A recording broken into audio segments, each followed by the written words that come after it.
The meeting will please come to order.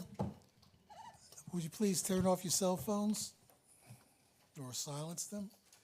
Adequate notice of this meeting as required by the Open Public Meeting Act has been that on January 18th, 2025, a copy of the notice specifying the date, time, and location was posted on the bulletin board outside of Borough Hall, given to the clerk administrator, mailed, faxed, or emailed to the Courier News, and posted on the borough website. If anybody believes that this meeting is being held in violation of the Open Public Meeting Act, please state your views at this time.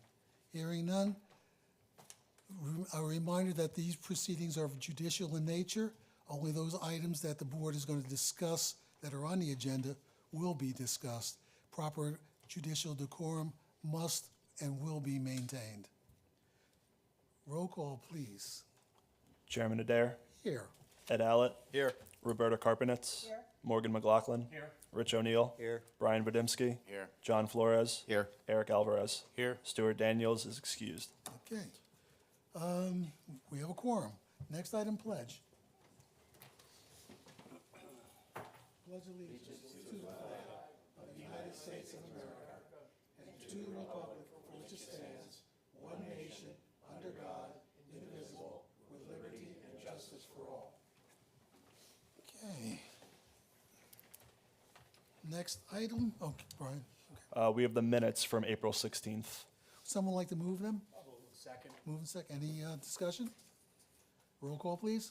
Chairman Adair, Here. Yeah, I'm sorry. Yes. Roberta Karpenitz, Morgan McLaughlin, Yes. Rich O'Neill, Yes. Brian Vadimski, Yes. John Flores. Yes. Next item. We have the resolution 25-0115-001 establishing 2025 meeting procedure and meeting dates and January meeting dates for 2026. Someone like to move it? I'll move it. Second. Well, this basically is, we're backed up. We're backed up through, right now our agenda's full through August. So if somebody comes in, they can't get in before September. So we're gonna be going to 2 meetings a month, the first and the third Wednesday of the month. The room is always booked for us. So we try to get we have people who are applying for things and they might have to wait 4 months or have a special meeting. This will eliminate the need for special meetings because we already have the room booked. Will this represent a problem for anybody to go to 2 meetings a month like the planning board does? I do have a question. What's the absence policy? Because if we had one a month, I think it was 2 excused absences, I think it's or 2 or 3? 6. Okay, It's 6 in a calendar year. 6 unexcused in a calendar year. You can be removed for cause. okay. We don't have that problem. That's unexcused. We always excuse them. Okay. Someone like to move the resolution? It's been moved and seconded. All in favor? Aye. Opposed? Carried. Chairman Adair, Yes. Ed Allett, Yes. Morgan McLaughlin, Yes. Rich O'Neill, Yes. Brian Vadimski, Yes. John Flores. Yes. Eric Alvarez. Yes. You weren't here for the reorg meeting, so technically you're not eligible to amend the resolution. That'll teach you. Now I have to change the preamble. Well, Roberta, well, thank you for your vote. That's what Cliff said. Up next, we have the resolution to memorialize the dismissal of the 205 Charis application. Could I ask a question on that? Of course. It's a legal question. And I'm only hearing rumbles, I don't know anything for a fact, but it appears to me that they may be interested in discussing this matter again. Is there any validity to that? Well, they can refile an application, I mean. Well, if they refile, they've got to go through the whole process again, correct? Cliff, can you turn your mic on for me? They will have to do it. I'm sorry. They will, if they want to discuss it and leave it on before the board, I think that they kind of are obligated to come before us and say so. Okay. I mean, it really doesn't make sense to me that I was saying to the board secretary, this application really dates to 2021. And it seems to me that if they were going to want to keep this alive, they should send somebody to argue it.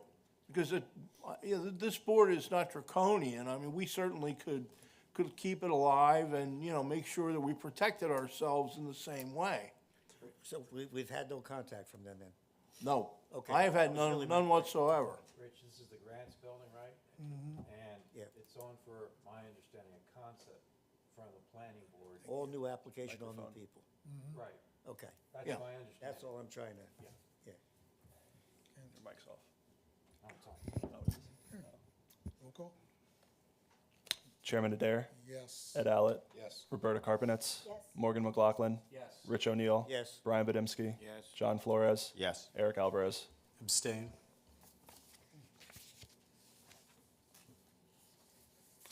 Up next, we have the hearing for 121 South Bridge Street. Okay. Good evening. Make your appearance, please. Good evening, Michael Osterman, appearing on behalf of the applicant. Butters, and One thing, let me just make sure, would you please speak into the microphone?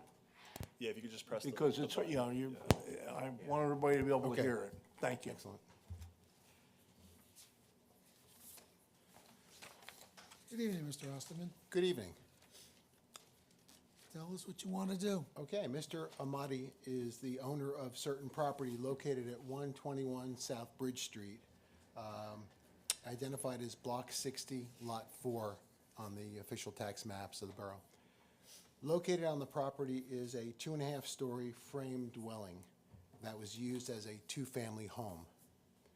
Mr. Ameti bought the property in 2016 and got approvals in 2018 to put an addition on the building and convert it to a four-family dwelling. It may seem like a long time ago, but I think some of you were on the board at that time. Yeah.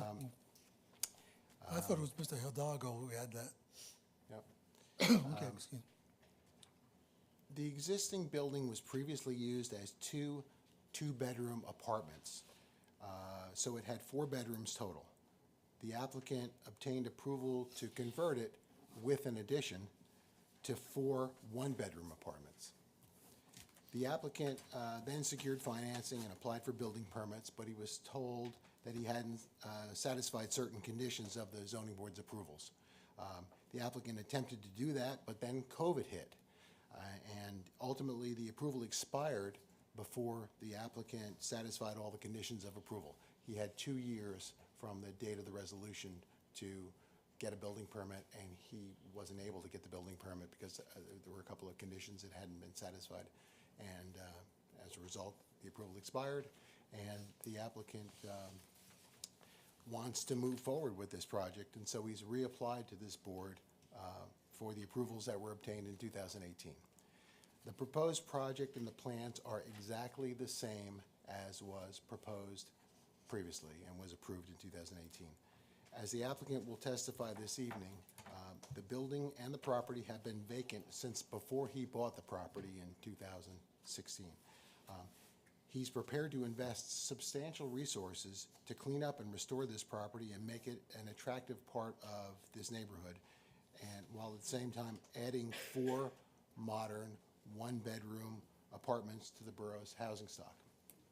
While the applicant has been working to secure the necessary approvals and satisfy conditions to allow him to proceed with this project, he has secured the building. He's cut down dead trees. He's had someone cutting the lawn every 2 weeks, and he's been trying to maintain the property, but it is vacant. There's obviously no one living there. He's anxious to move forward, renovate the building, install the site improvements and the new landscaping that's shown on the plans, and turn this property into something that the town can be proud of, which I'm sure is not the case right now. As part of this application, the applicant is seeking site plan approval and the following variances. First, a use variance to allow a 4-family home, an FAR variance to allow a floor area ratio of 37.8%, where a maximum FAR of 30% is permitted. Third, a variance to allow a maximum improvement coverage of 72%, where 40% is allowed. Also, we need 2 variances for the driveway.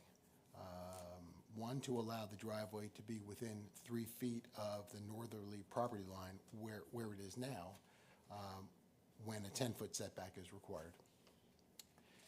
And a variance to allow the driveway to have a width of 18 feet in one section. And the purpose of that is to allow a turnout in front of the building so that cars can pass each other on the driveway in that one spot. The ordinance allows a maximum width of 10 feet or 1/5 of the lot width, which would be about 11 feet. So he's proposing something a little bit wider, and we'll get into that through the testimony of our witnesses. Lastly, a side yard setback variance will be required. The ordinance requires a minimum side yard of 8 feet for one side and 20 feet for both sides. The existing building has a minimum side yard of 3.74 feet on one side and 15.71 feet in total for both side yards. Now, while that is an pre-existing non-conforming condition, the proposed building addition will maintain that same side yard and go a little farther back with that same side yard, and as a result, a variance will be required. A side yard setback variance will be required. In addition to those variances, there's another pre-existing non-conforming condition that I should mention, which is the front yard setback, which is 24.49 feet, where 50 feet is required. But that existing front yard setback is not being changed, and so I don't think a variance is required for that. And with that, the way I would like to proceed this evening is to call the following witnesses. First, I'd like to call the applicant, Mr. Faris Ahmedi. Second, I'd like to call Mr. Christian Cueto, a civil engineer from Harbor Consultants. Next, I'd like to call Mr. Greg Waga, the project architect. And finally, I'd like to call Ms. Elizabeth McManus, a land use planner with the firm of Kyle and McManus Associates. That'd be fine. Would you like to, I prefer to do one witness at a time, but I mean, if you want to. Whichever way you like, it doesn't matter. Let's do it one at a time. So I don't like doing the Animal House type thing. I state your name. Okay. Mr. Ahmedi?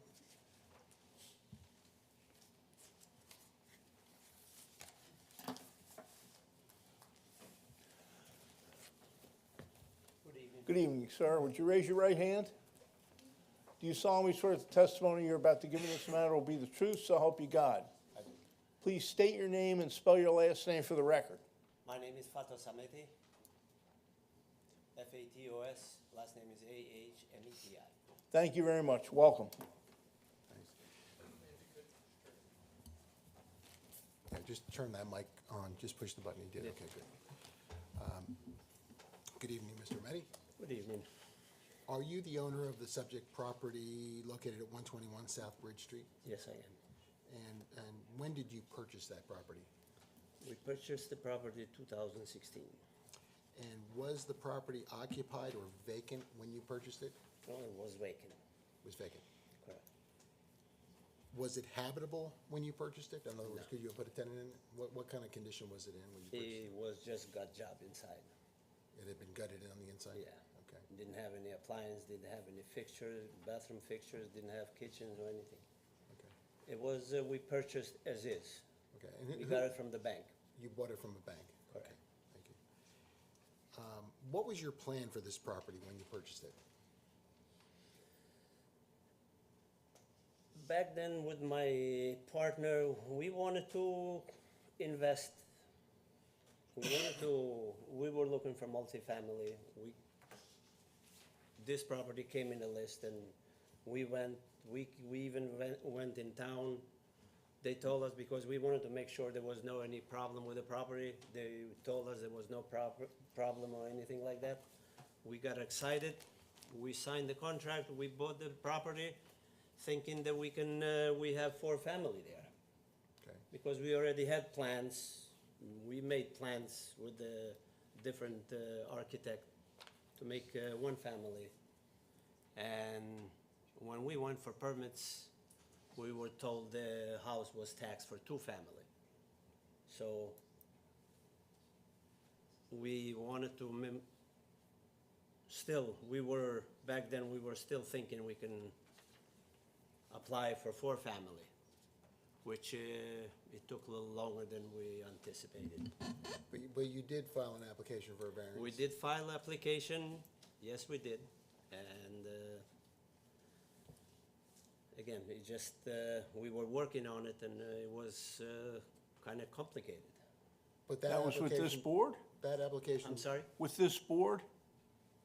I believe was, we didn't have complication with board. Okay, all right. No, board was perfect.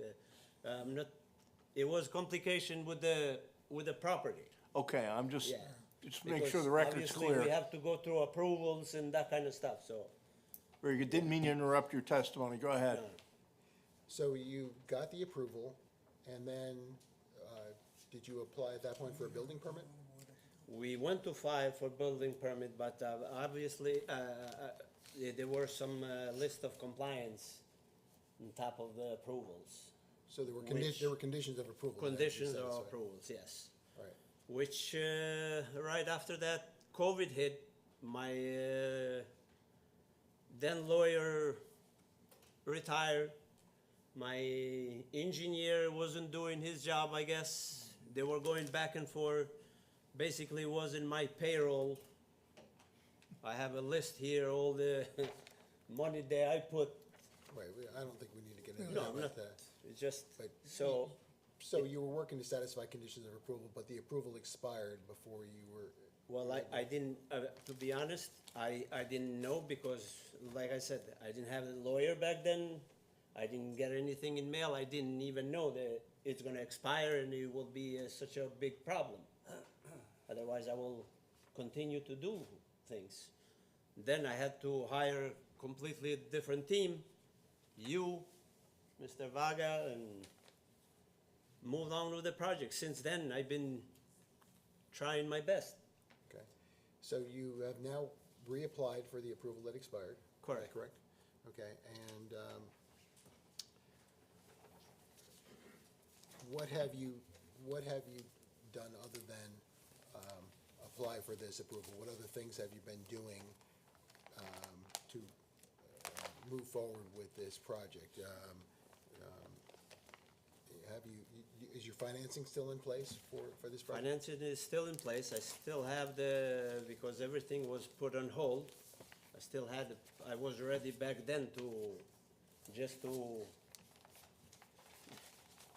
I was approved basically for everything else. Okay. All right. Now, while you've owned the property, what have you done to secure and maintain the property? Because obviously it's vacant. But basically, it's nothing much to be done outside. I mean, I have a maintenance guy who does clean up. Yes, we had a dead tree in the middle of the property, which I cut it. There were damage in fence. I fixed it. And basically, I have a landscaper who does everything. Have you put locks on the building to secure it? Locks there indoors, the windows are all secured, everything is secured. There is no access inside the property. Okay. And what have you been doing in terms of dealing with the lawn? I mean, have you had somebody cutting the lawn on a regular basis? The guy cut every 2 weeks. I have picture, he sends me picture, everything recording, every time it's cut for my record. Okay. All right. Have you seen Mr. Cole's report dated May 15th, 2025? Yes, In item 3 of the landscaping section of that report, Mr. Cole notes that there's a wood fence on your property near the property line of Lot 5. I guess that's the house to the right of yours, looking at it from the street. Yes. Was the fence there when you bought the property? yes, Okay. Mr. Cole says the good side of the fence should face Lot 5. Are you willing to remove and reinstall that fence to comply with that request? yes, of course. Okay. In item 4 of that section of Mr. Cole's report, he notes that the landscaping located along the northerly property line is overgrown and should be pruned. What's your plans for the landscaping along that side of the property? Well, I went through, even my contractor went in town and he explained. I don't recall the gentleman he spoke, And that was the plan, and the plan was, once we start with the renovation, because there is no point pouring fence right now while you go with trucks and everything, they're gonna be damaged. So, once we start with the project, everything, I'm planning to put fence over there and change, clean up everything.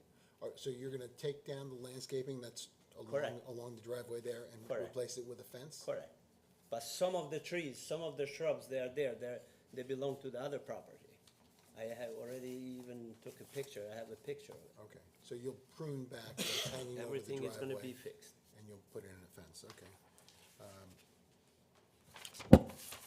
Item 4 in the general comments section of Mr. Cole's report pertaining to the trash and recycling containers, shown on the, pertains to the trash and recycling containers shown on the plan that are to be located near the rear entrance of the building. Can you explain what the plan is with respect to trash and recycling for the tenants, if you have 4 tenants and you get this application approved? Well, it's gonna be in a lease, they're responsible to take the garbage to the curb. The tenants will be responsible. Correct. So each tenant will have one garbage and one recycling can? One recycle, yes. Okay, and- Everything is stated in the plan here. Okay. And then they'll be responsible to take the cans to the curb and bring them back in? Correct. All right. Item 6 in that section, the general comment section of Mr. Cole's report, asks if there is a heating oil tank in the basement, because I guess there was some sort of evidence of a port that was there. Is there a heating oil tank in the basement? No. There is a gas line, I guess it was gas connected back then, but there is nothing, no fixture, nothing in the Okay, basement. so maybe at one time there was. Maybe oil, before, okay. not on my time. Okay. Item 7 in the general comments section of Mr. Cole's report asks, does the site have any soil or groundwater contamination? No.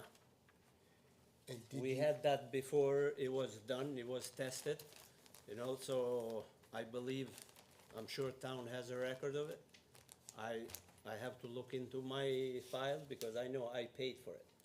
So you, as part of your purchase of the property in 2016, you conducted an environmental assessment of the property? I believe it was conducted just before the hearing, first time.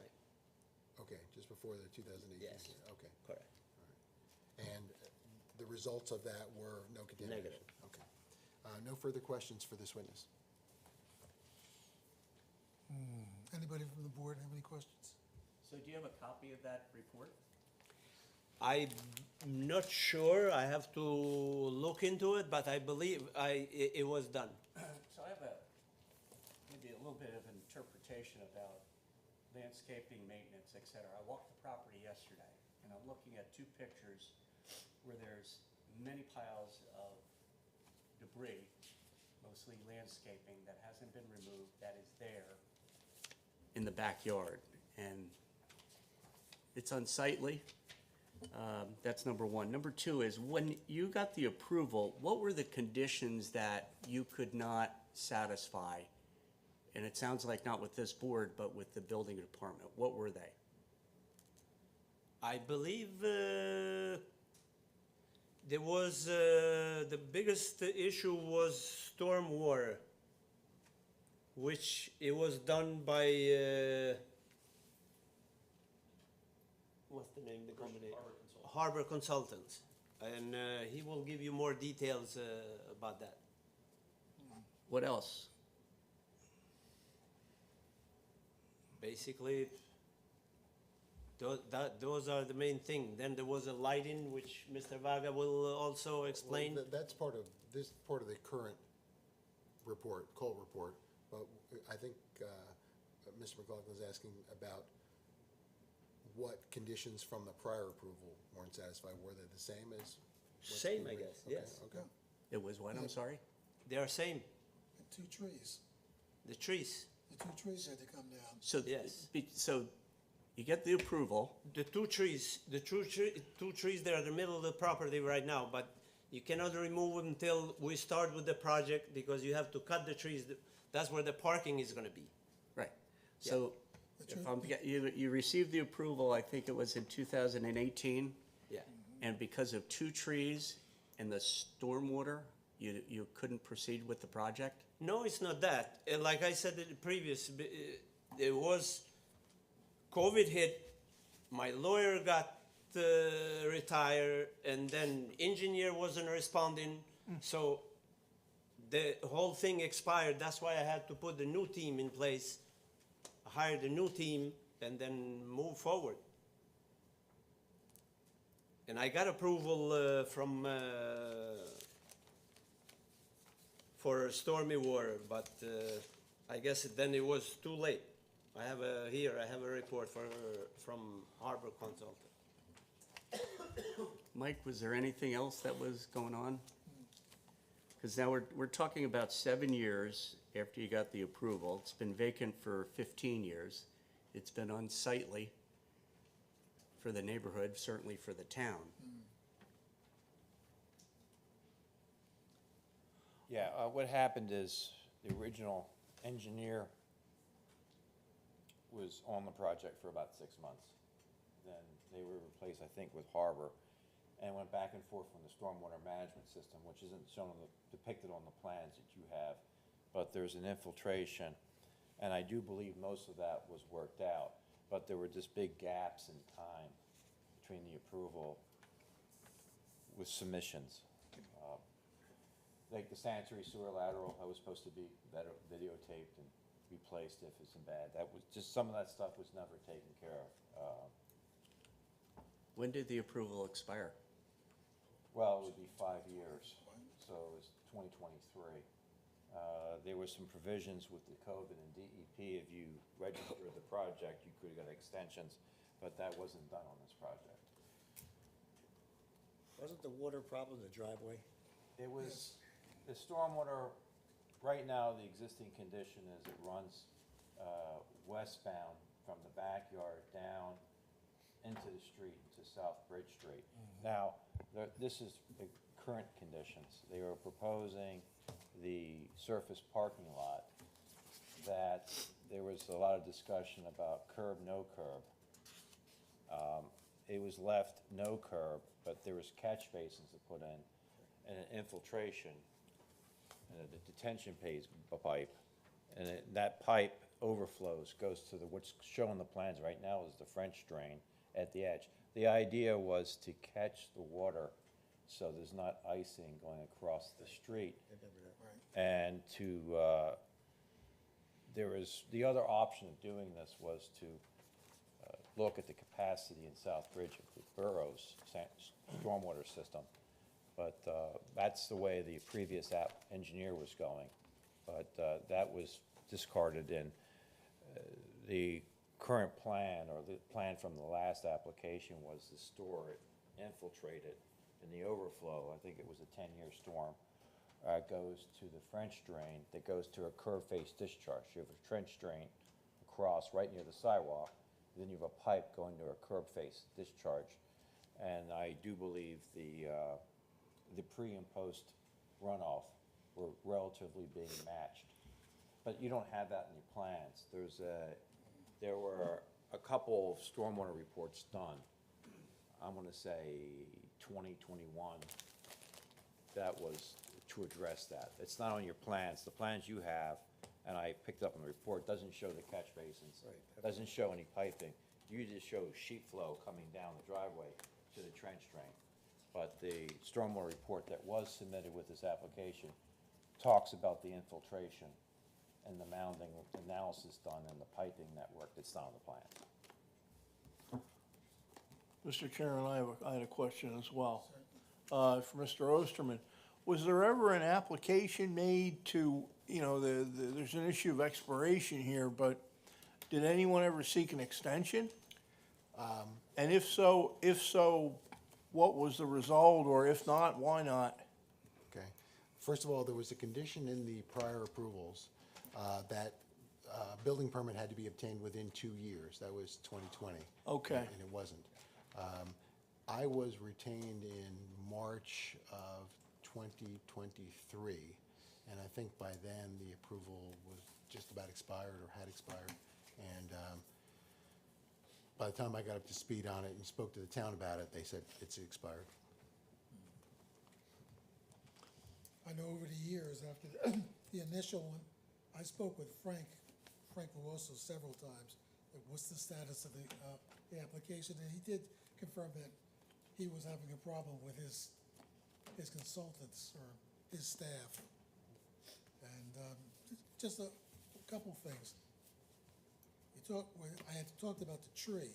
There was 2 trees that we had talked about, and both of them had to be removed. They were in the front. The one that was in the tree line right next to the side, next to the driveway, and the big tree in front of the house, between the 2 houses. Your house and the one to the south of it, that was supposed to have been removed. And it wasn't. So this application it's a brand-new application, it's not an application, or it doesn't include an application to, in essence, reinstate or extend retroactively the previous approval? I don't think that the board has the ability to extend the prior approval. I think the prior Well, approval is expired. no, so this is a new I- application. I'm not trying to throw a wrench in the works, but it sounds, okay, so you're starting brand new here, and Yes, that we makes are. sense. No, that makes sense, and that the board should make that finding. That's fine. Please proceed. I didn't mean to interrupt you. Were there any more questions for this witness? Anybody from the audience have any questions of Mr. Panetti? All right. One question back. Please come up and identify yourself. Stand by the mic. Yeah, that would be better. Yes, my name is Mike Kober. I'm the owner of 125 South Bridge Street, a house just south of 121 South Bridge Street. I've had concerns since I bought the house in 2017. I've contacted Vados, I've contacted the borough. This home is in major neglect. The second floor of the back of the house is actually dropped into the basement of the house. You're making a statement. These are questions on the, Yeah, so my question would be, if this does go through or if it doesn't go through, I just need to know, because it's a public concern and safety of the residents in the house, what is going to be done with the home, because the structure of this house could come and hit my house. I have slate roofing tiles come off and hit my house constantly. Large tree branches from all 3 trees are hitting my house. You've had a tree come and hit the fence and hit my house. You did have it repaired back 7 years ago. So I just have major concerns. I have pictures of the house. There's actually a pond on the top of the back But- roof. right now you're giving testimony. Right. You'll have My an phrasing, oppor- I guess just my the phrasing questions is on what right. he- So I'm just very concerned for my well-being, people in the home. If we can get this rectified, the chimney's about to fall over. Like, how do you see fixing this? Everything, all that part of the house, we talk now, nice to meet you in person, because we only talk on Right. the phone. Yes.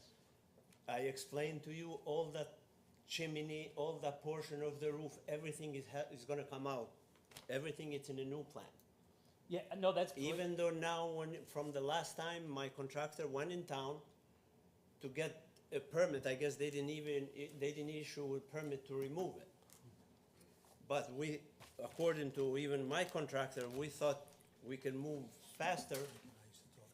So we get the permits and start with the project. Until we start or get approved, I don't know what can be done in the roof right now.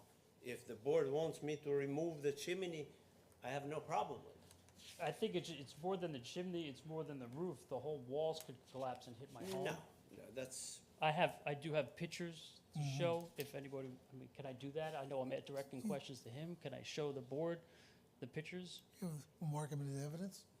You can, but I mean, this is a time for questions, Right. not affirmative. I mean, We'll do it your would be better comments if later. you waited until the applicant finished its case in chief. Okay. I just wasn't sure how to address it. That's Okay. all. Thank you. But you'll certainly have an opportunity. Excellent. Thank you.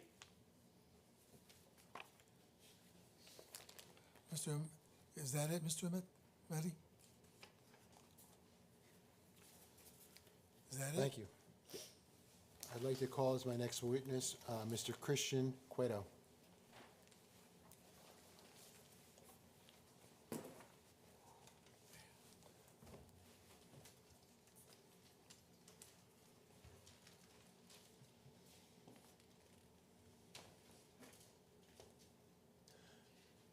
Good evening, sir. Would you please stand and raise your right hand? You solemnly swear that the testimony you're about to give in this matter will be the truth, so help you God. I do. Please state your name and spell your last name for the record. Christian Cueto, Cueto. Thank you very much. Mr. Osterman, your witness, sir? Thank you. Mr. Cueto, what is your profession? I am a civil engineer licensed in the state of New Jersey. Would you please summarize for the board your professional qualifications? Sure. I have a bachelor's in civil engineering from NJIT. I've been practicing civil engineering since 2007. I did testimony various boards in Union County, and I sit as the borough engineer in Kenilworth. Good, very good, And my license is in good standing. even better. I'd like to ask the board to accept Mr. do. Cueto as an expert in his field. Thank you. Mr. Cueto, by whom are you employed? Harbor Consultants. And was Harbor Consultants retained to address engineering issues in connection with the applicant's plans for 121 South Bridge Street? Yes, specifically for the drainage for this project. Okay, and did you work on that project? Yes, I did. Okay. Have you seen Mr. Cole's report dated May 15th, 2025 pertaining to this project? Yes, I have. Okay, I'd like to ask you to address a few stormwater and lighting issues raised in that report. First, item A3 on page 10 of that report asks the applicant to provide testimony regarding why curbing is not being proposed around the parking areas. Could you address that? Sure. There's no curbing along the parking due to the residential use for the site. Further, there's a 10-foot buffer between the lot line and the parking area. On Mr. Waga's plans, you see various landscaping, including shrubs and trees. The shrubs abut the edge of pavement, and I feel that that is a sufficient enough of stopgap for a car to park in those areas. Further, where the edge of pavement meets the open space landscaped area is kind of a ridge, and everything, the way that it's graded, the runoff along the edge of pavement asphalt goes directly towards the stormwater, while the landscape area goes towards the other side, along between the existing house and the house next door. Next, item B4 on page 11 pertains to the color temperature of the LED lights. The plans show that lighting temperature is 3,000 degrees Kelvin, and Mr. Cole recommends 3,500 degrees Kelvin. Can you address that item, please? 3,000 Kelvin is usually a more warmer light. 3,500 is more of a neutral light. I really don't think that it's almost like a preference for some people, but I don't, if the board would like the temperature to be raised to 3,500, I'd have no exception, and I would advise that we can revise the plans as necessary. Okay. Next, item D1 on page 12 of Mr. Cole's report pertains to stormwater runoff and notes that stormwater runoff cannot be greater than pre-development runoff when the increase has a potential for flooding or directed across sidewalks. Can you address that item, please? Sure. When this was previously approved, my office came in to address specifically the stormwater management plan. We devised a system to infiltrate the runoff from rain into the system and infiltrate into the ground. We also coordinated a soil log, and there is sufficient percolation for an infiltration system for this site. My office worked with Mr. Cole in getting all the drainage and stormwater aspects of this project approved and acceptable by his standards. And I believe in 2021, we got a letter from his office saying that that it complied with the resolution. Okay.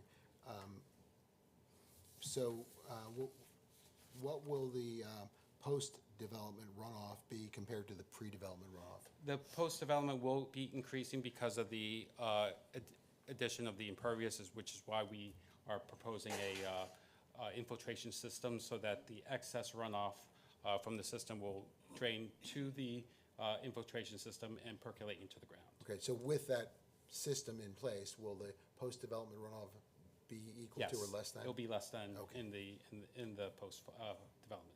Thank you. Finally, would you please address item D3 on page 13, which notes that the proposed stormwater improvements described in the applicant's stormwater report are not depicted on the site plans? Will the applicant agree to depict the proposed stormwater management system on the site plans? We can provide it on our plan, which will use Mr. Waga's plans as a reference. Great. And will the infiltration of the stormwater comply with the New Jersey best management practices? Yes, yes, they will. Okay. And will, I guess you've already answered this. He asks, will the post-construction runoff from the site be the same or less than the existing stormwater runoff? Yes. It'll be less? Yeah, it'll be less. Okay. No further questions for this witness. Anyone from the board have any questions of Mr. Cueto? What are you showing us up here? What is that? Well, this was what was previously submitted to the town, and I went with Mr. Cole on a site visit to kind of like finalize or the design for this project. That's not part of the package. This was submitted after the first approval to get that resolution compliance issue addressed. So you submitted that now? Yes, as a, Be marked into evidence. A1. Please put the date on that as well. What number is that? A1. I would just like to add that the B and P manual's changed since then. I'm aware. We'll address the So- new standards. Should the board grant approval, right, would have to address the new B and P standards. That's correct. Right. Presumably, that would be a condition of approval, and we would comply with that.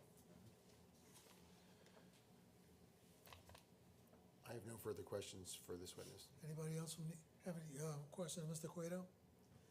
Anybody from the audience have any questions of the testimony just given by Mr. Cueto? Mike, I do have a question regarding curbing versus no curbing. Parking? Curbing. Yeah. What's your feeling with that? I don't know, I don't understand why it's not curbed. There's plenty of room, the landscaping can move back, it defines it. I don't know of any applications in town that are not curbed. Neither do I. This, right, Neither will this one be. We can comply if the board wishes We to do. wish. Okay.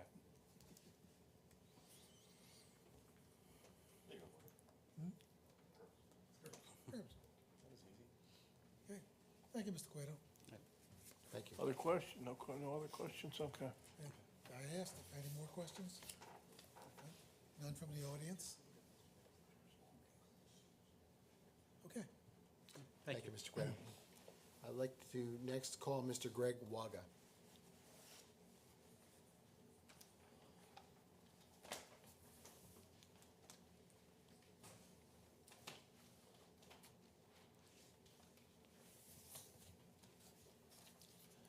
Good evening, sir. Would you please raise your right hand?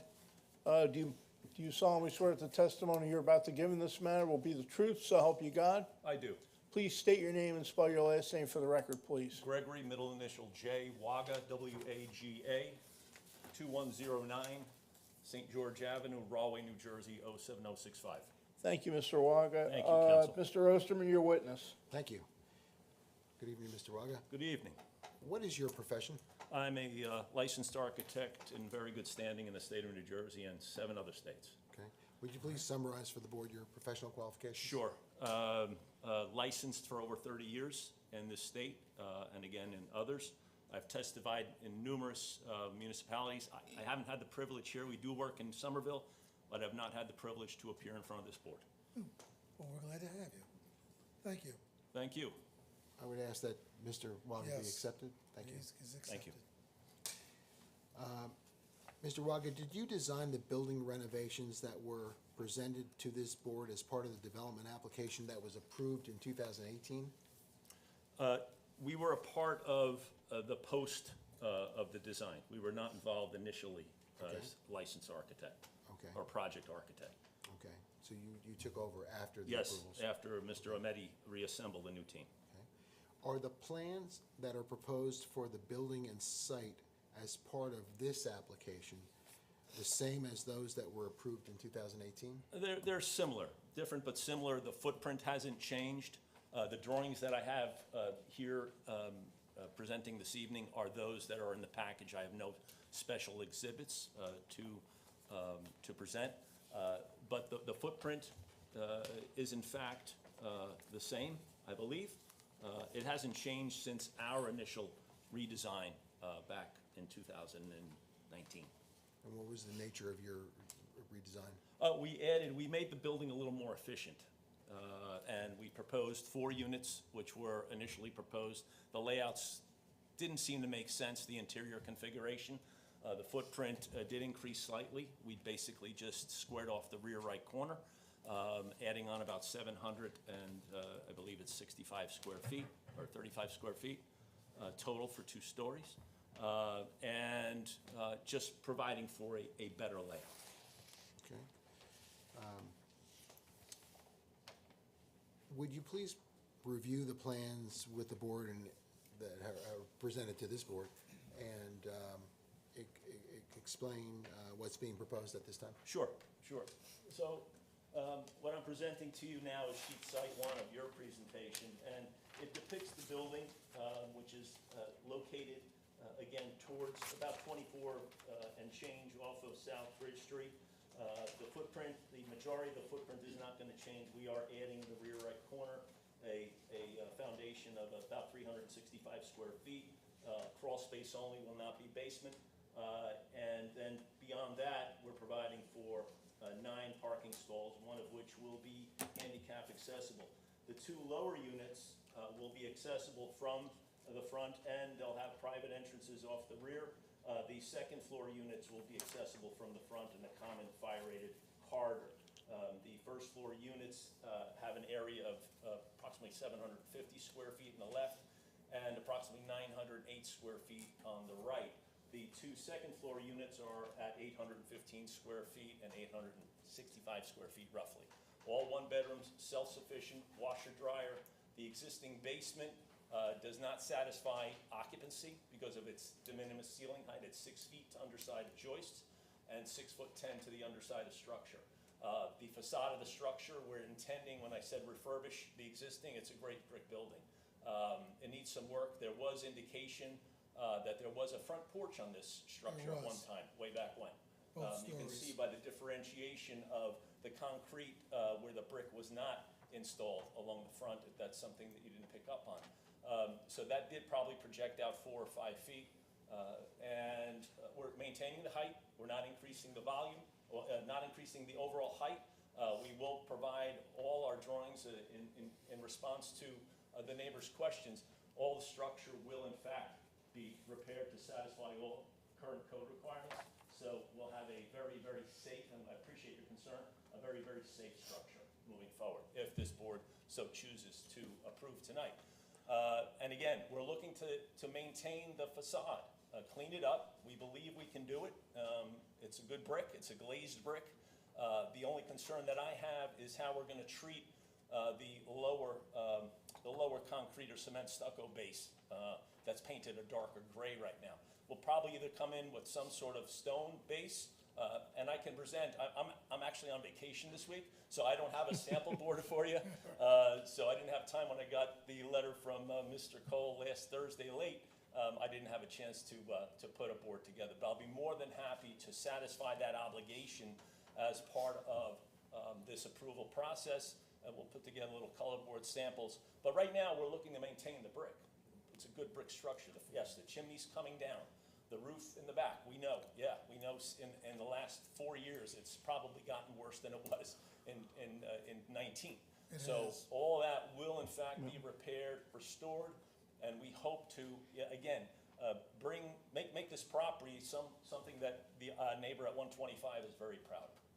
Just a minor procedural detail, sir. I just want, you submitted these architecturals with the application, correct? They were submitted back in December, I believe. Yes, sir. Very good. January. I just wanted to confirm that for the record. Go Yes. ahead. Yeah, they were submitted. I hand-delivered them in Yes. Mr. Cole's office, Mr. Osterman's office. That's to Michael, perfectly fine. sorry. That's perfectly fine. I just wanted to make sure that. Sure. everything is as it was submitted. No worries, yes. So, and again, we will work in coincidence with Harbor Consultants, who's a close peer of ours. I've known him for a very long time, probably longer than I've been licensed. So we'll work with Christian and his office and his team to make sure that we satisfy, again, the curbing, the repositioning of landscaping. We've got low profile, very, very decorative landscaping. We're going to be providing for eight trash cans, recycling units here. The I know it's part of your questions and concerns, Mr. Cole, but the condensers themselves on the outside, they're gonna be a very high SEER product. So the higher the SEER, more usually the sound attenuation tends to diminish tremendously. So that's what we're looking to do. But again, all that will be satisfied with our drawings moving forward. Our drawings were prepared 3 years ago, 4 years ago. Different code, right? It was a 2020 IBC, an IRC.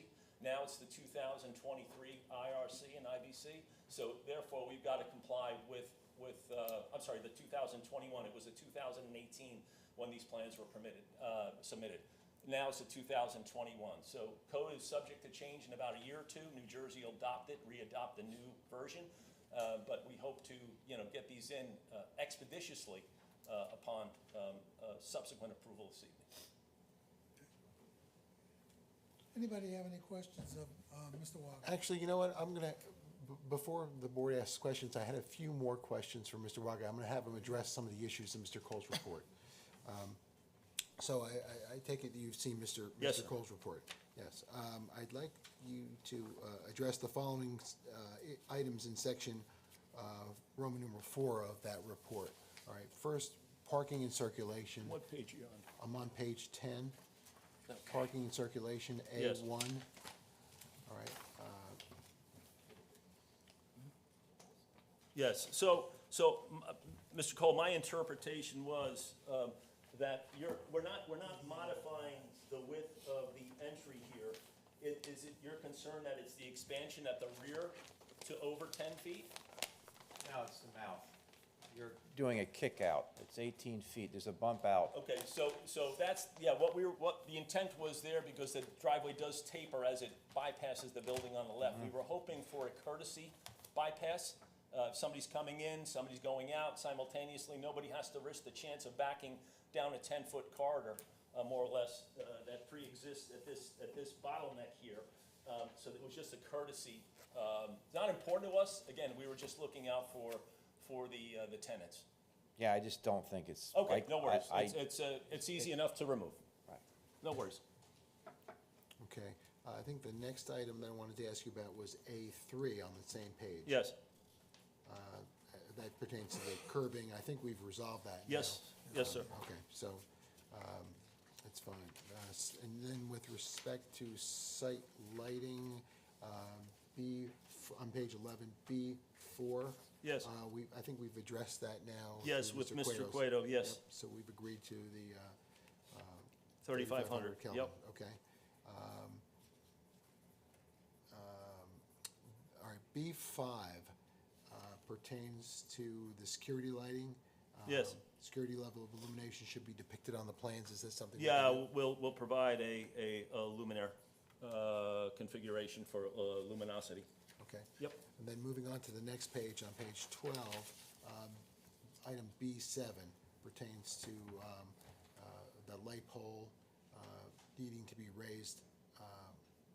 Concrete base should be raised to a minimum of 30 inches above grade. And the light But that, again, I think that's gonna go away, given that parking lot curbing is not proposed, the concrete base should be raised. Right. If Mr. Cole is now going to Okay. work on the curbing around the perimeter, that item B7 disappears. Okay. Okay. Thank you. You're welcome. And then on the same page, C1 under landscaping, Yes. the trees that need to be removed. Yes, so again, we've worked diligently with Mr. Cole's office over the past number of years, on and off, I'll say, right? Because it hasn't been much in the last couple. But yeah, I think the chair, Mr. Adair, did inquire as to the removal of those trees, and Mr. Ahmedi is going to comply. Yeah, that was a condition of approval for the last one. Yes, yes. Great. And then the building and architectural comments. Yes, sir. Starting on page 13, E3. Yes. Could you address that? Yeah, one, so please? as I alluded to, we're going to try to salvage this brick facade. It's a glazed brick, it's a good brick. And any remediations that need to be made will be made. We're going to clean it and see what it turns out to be. You know, we'll take a spot in the back and see how it turns out. If the mortar, is salvageable, we'll save the mortar. If it's got to be repointed, we'll repoint. But I believe the brick is a good brick, so we're going to maintain it. I just drove by the site to familiarize myself with it again before tonight's meeting. And again, the only concerns that I have will be addressing, and we'll do something nice architecturally with that concrete band. We might enhance it to restore the history of the home, but we'll take care of the base, the concrete stucco base, which is about 36 to 39 inches high, depending upon how grade slopes left to right. Item next. And sorry, go that ahead. will be continuous around the perimeter, okay? It's not just gonna be in the front. Okay. Next item, E5. Yes. Pertaining to the location of roof leaders being depicted on the Yes, elevations. yes, we'll address that as needed. Okay. Next one, E6. Should they be tied into, Mr. Cole, would you like those tied into the drainage, or would you like those just on splash guards? They should be tied in the drainage. Okay. I got a question for you, Mike. If you tie them into the drainage, how's that gonna affect the volume coming off the site? It'll be addressed with the piping. It'll, Yeah, You'll be able to- it'll be, the stormwater regs have been changed. Yeah. And they're gonna have to redo the stormwater management report. Okay. So we could certainly pick up the roof on that. The alternative, Rich, is the problem is the drainage is to the street across the sidewalk, so to get rid of the icing, you have to tie it in. Yeah. Otherwise, you might have the potential icing across the sidewalk Right. in the wintertime. but the whole system will be upgraded to handle the additional volume then? Correct. Okay. Okay, next item was E6. Yes. It talks about the color of various facade elements are not stated. The applicant should bring samples, and I think you I said. alluded to that, yeah, we'll do that just to make sure the board is pleased and the building department. I don't know if the board would like to see those in advance or prior to the preparation of formal adoption of the resolution of this application, but we can comply on either way. We're Can- back in full force next Tuesday. Right, can you describe what is being proposed? Yeah, again, we're going to clean up the brick. We're going to check on the integrity of the mortar. We're going to address the base around the perimeter. The colors of the windows, all colors will be neutral in color. Nothing stark, nothing vibrant. It's going to all blend in with what exists across the street so that we have, a consistent uniformity throughout the neighborhood. Yeah, that was my concern, being that it's a use variance, that the board actually has something to approve, not a concept. Yeah. That's where I was, Two Yeah. concepts. so. If I had a few more days, I would have had it for you. Right. Yep. Thank you. We don't Okay. do concepts. I know. You're a good board. Damn good board. Nope. Next, We don't do concepts. John Drill, 2006. I still have those notes, Cliff. Not Cliff notes, but those notes. Yeah. next item that I'd like you to address is E7 on the next page, on page 14. Yeah, and I had answered that already. The higher the sear, the more diminished the sound will be. Yeah, I think we've even added some landscape around that as well to buffer between the neighbor on 125 and 121. And so the applicant will agree that the sound data will comply with the New Jersey Yes. noise regulations? Yes, Yeah, that data's gonna have to be provided, should the board grant approval. understood. Next item, E8, testimony regarding the HVAC for each unit. It does not appear that all vents, louvers, intakes are depicted on the elevations. Elevations should be amended accordingly. The vents intakes should be located on the sides of the building, not in public view. Of course. Can the applicant agree to that? Yeah, we can agree to that. Yes, all units, again, the air handlers for the two lower level units are in the basement storage area, and then the two air handlers for the upper two floors are in the attic area above. Okay. Okay? These are all side discharge units and no chimneys, no like. I'm sorry, Mr. They're all side dispatch? Yes, Side yes. vent units, All, no all, chimneys? all through vents, direct vents. Yeah, no Yes, sir. chimneys and all that? No, sir, no, sir. Just the only stacks you'll see will be your plumbing stacks coming out the Right. roof. Yeah. Okay, next, E9. I think they asked for testimony regarding the layout and amenities of the Yes, department. yeah, so I can just change to board A1 or sheet A1 here, which will indicate the basement plan and the first floor plan. So again, your plan is indicated here. This is the infill corner here, and the rear right south bridge is here. We're redoing the front steps. We're gonna enter through a common fire-rated corridor here to get to the second floor units, as well as the first floor units. Your left side unit, as I alluded to a short while ago, I believe I said is 750 square feet. The right side unit is 908 square feet. You have living areas along the front. We have kitchen here. We've got our washer dryer located centrally off the kitchen. The layouts aren't mirrored as much here because of this central stair, as they are more equally sized for the second floor. Your bedroom, closet, and bathroom are off to the rear of both units. One full bath, one bedroom, one kitchen, modest, comfortable units. How are you gonna vent the dryers? Say it again? How are you going to vent the dryers? Out through the rear wall. Okay. Yeah, our framing's running front to back. Okay. So we're going right through the chilling joist. What's your target market for tenants? I would say a young professional. You know, I'm going to date myself by stating, you know, a yuppie, right? But a young professional, I would, you know, I can't, I'm not a realtor. I don't know what the intent of the applicant is regarding his market. But I know that, you know, we had 4 bedrooms at one time, just configured as two families, as opposed to 4 one-bedrooms now. So we still satisfy our parking requirements, you know, as far as the RSIS is concerned, at 1.8 per one bedroom. What are the ceiling heights in 10 these feet. units? 10 feet? Yes, sir. So they have. Yeah, those be voluminous units. They're going to be pretty units when it's all said and done. Next, item E10.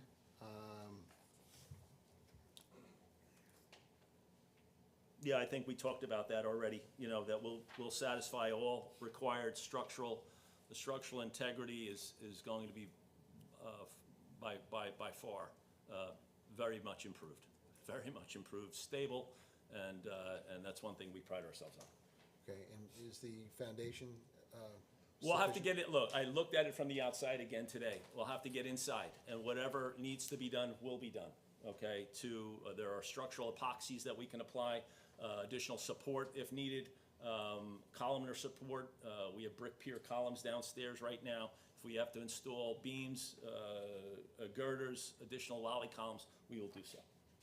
Yeah, we'll be back in the site, you know, as soon as the resolution is adopted. Okay, and all of those things, I take it, will be shown on the construction They'll be drawings? updated on the construction documents, yes, sir. Okay. Yeah, because they're no longer code compliant because of the outdated code. Okay, thank you. Thank you.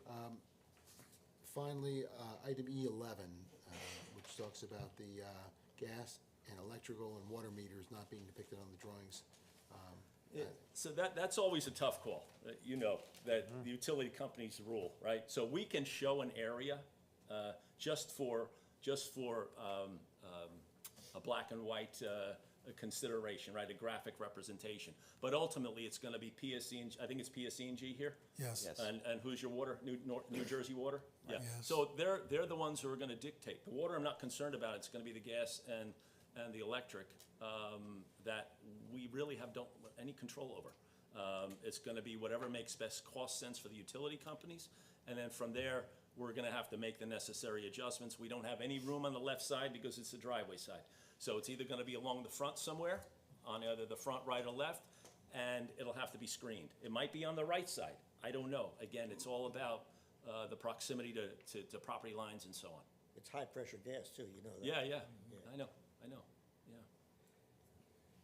You're gonna have 9 parking spaces? 9, yes, sir. Will they be free? Free parking? Yeah. free parking? Yeah, I would presume so. But because across the street, they came, well, we have to provide parking, we're gonna charge you for it.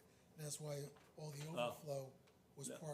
parking on South Bridge Street, but now South Bridge from Second to Third, Second to Fourth is now resident parking. On the, what's that, the eastbound side? Only, right? Only on the eastbound side. On the applicants, on the On the northbound odd side. side. Because the other side, you can't park. It's, But no, this is an owner-occupied, I can't say owner, tenant-occupied parking and structure. Yes, sir.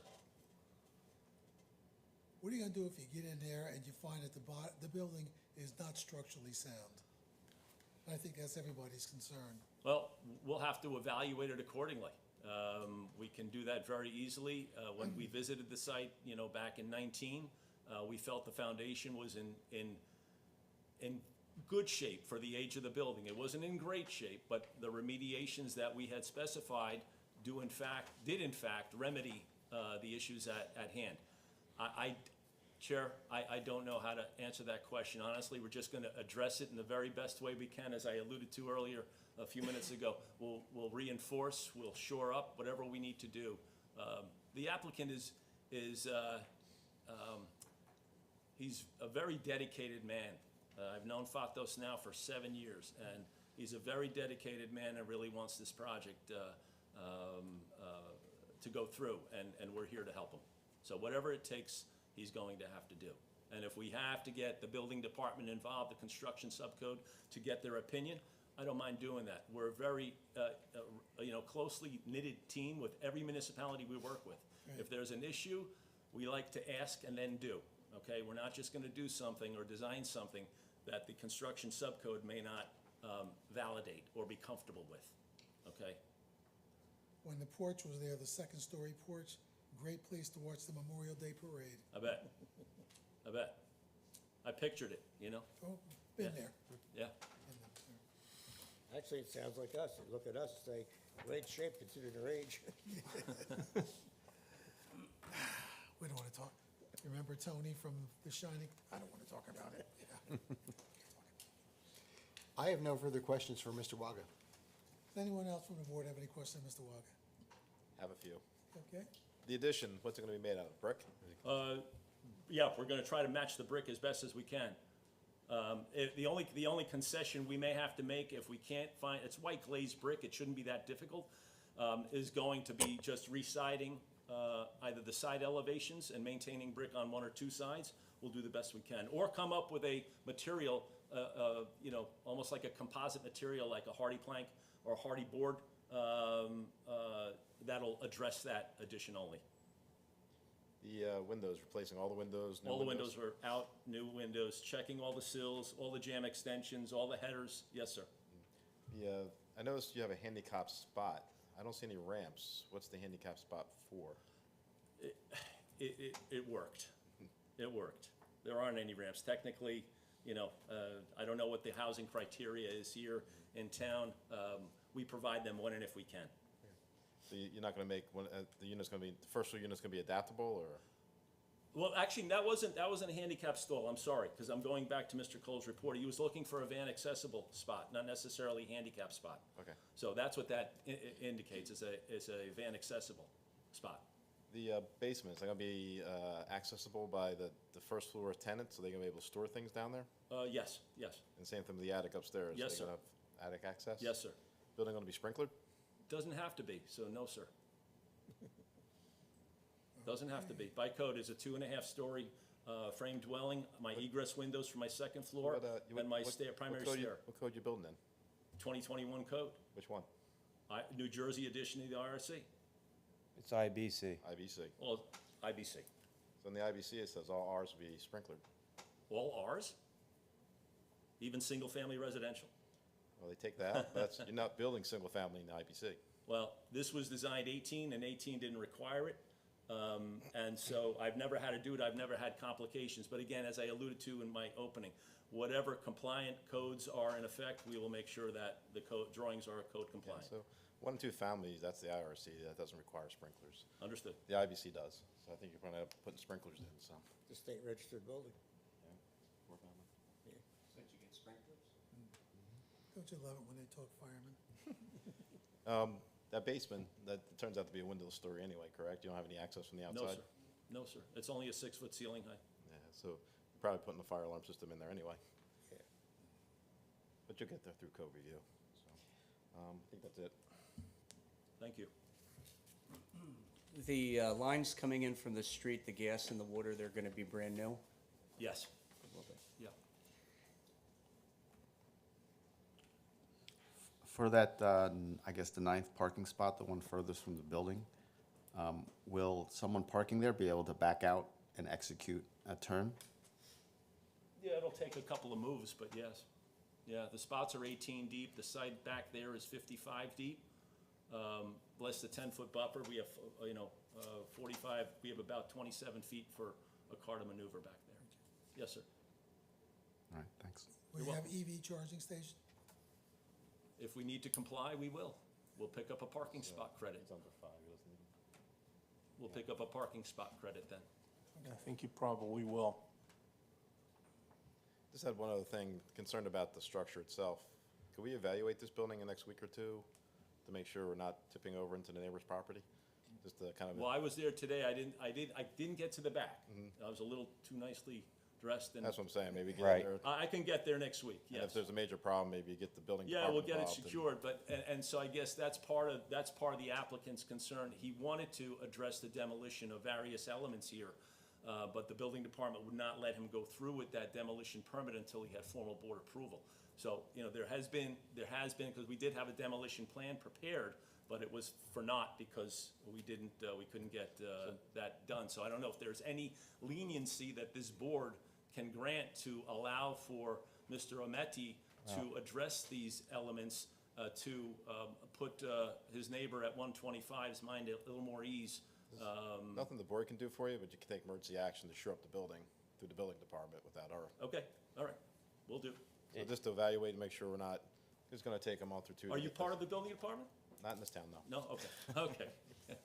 Well, I'm just concerned for the neighbor. I mean, if he's worried Understood. about. Well, that's our concern, but our hands were kind of tied over the last. As we get year. back to hurricane season, so. Yes, sir. It may make sense because of the facade and the unknown, should the board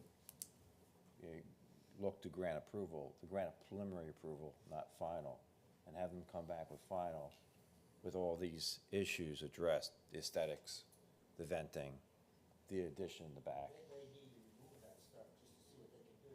I agree, and that's what preliminary would That's allow. what it is for. Right, in this case would be preliminary approval. Go ahead and then come back with the finalized documents showing the aesthetics. And maybe the PSC&G to see what the meters are, what the screen's gonna be, what the addition's gonna be, what the status of the basement is, to address the unknowns. Sure. I think the meters, the gas meters are known, that high pressure gas, to go right in front, you have to enter. Right. That sounds good. In that front corner at least. There's another question of for the RSI, it says for a new structure has to be underground service. So there's a question whether this is a rehab or a new structure. The issue being that the utility poles are on the west side of the street, which require a drop pole, which we typically don't like drop poles, it was an extra pole. However, the RSIS says new building has to be underground storage. The question is a new building? So, Renovations they're gonna be doing. right, so the question is, to thoroughly vet that question about how these services are gonna be. And the assumption is it's a 4-unit, that it would be the pole-mounted transformer, that we wouldn't need a pad-mounted transformer of No, PSC&G. no. For a 4, I don't think the load would dictate a pad-mounted Correct. transformer. Correct. So just to thoroughly vet these topics, issues, items. Thanks for bringing it up. It'll only take 9 months to get an answer to PS. Yeah, PS, as you know, Rich, PS won't give any, until you have an approval, preliminary or final, PS won't even deal with the applicant. In this case, for me, it's really where the meters are gonna be. And PS typically doesn't put meters in the basement. Sometimes they do. Same thing with New Jersey American. Where are the meters gonna be? And then If they're gonna be in the front facade, can they be screened is what I agree. That if they're in the front, let's incorporate that into the front design in terms of shrubs, some foundation planting, something. Yeah, we'll do something around, that'll be evergreen in nature, not deciduous, so it doesn't lose its foliage, Right. in October.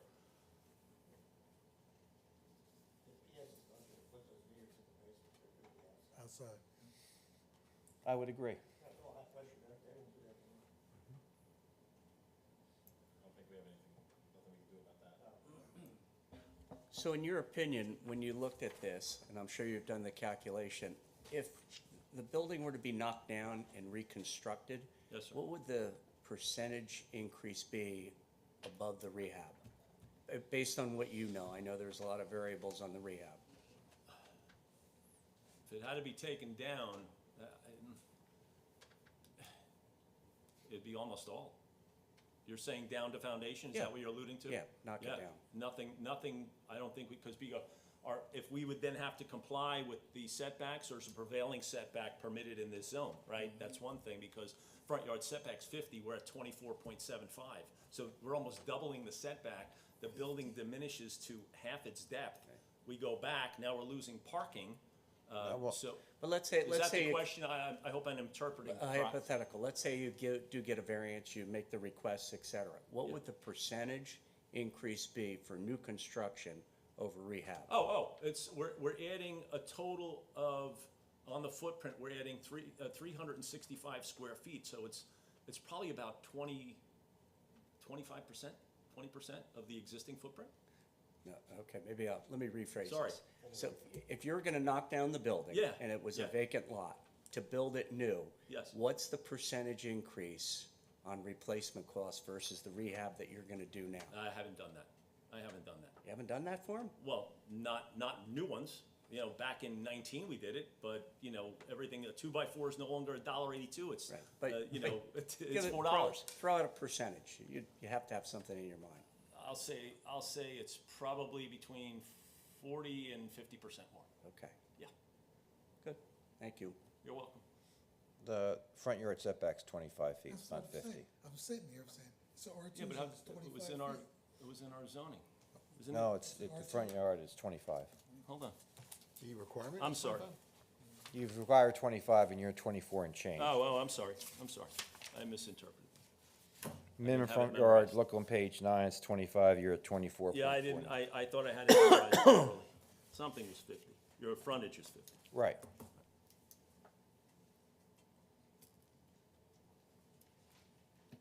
Any other questions? Anybody from the audience have any questions of the testimony just given? Questions? Come up, Mr. Quater. Should I restate my name and everything? Yes?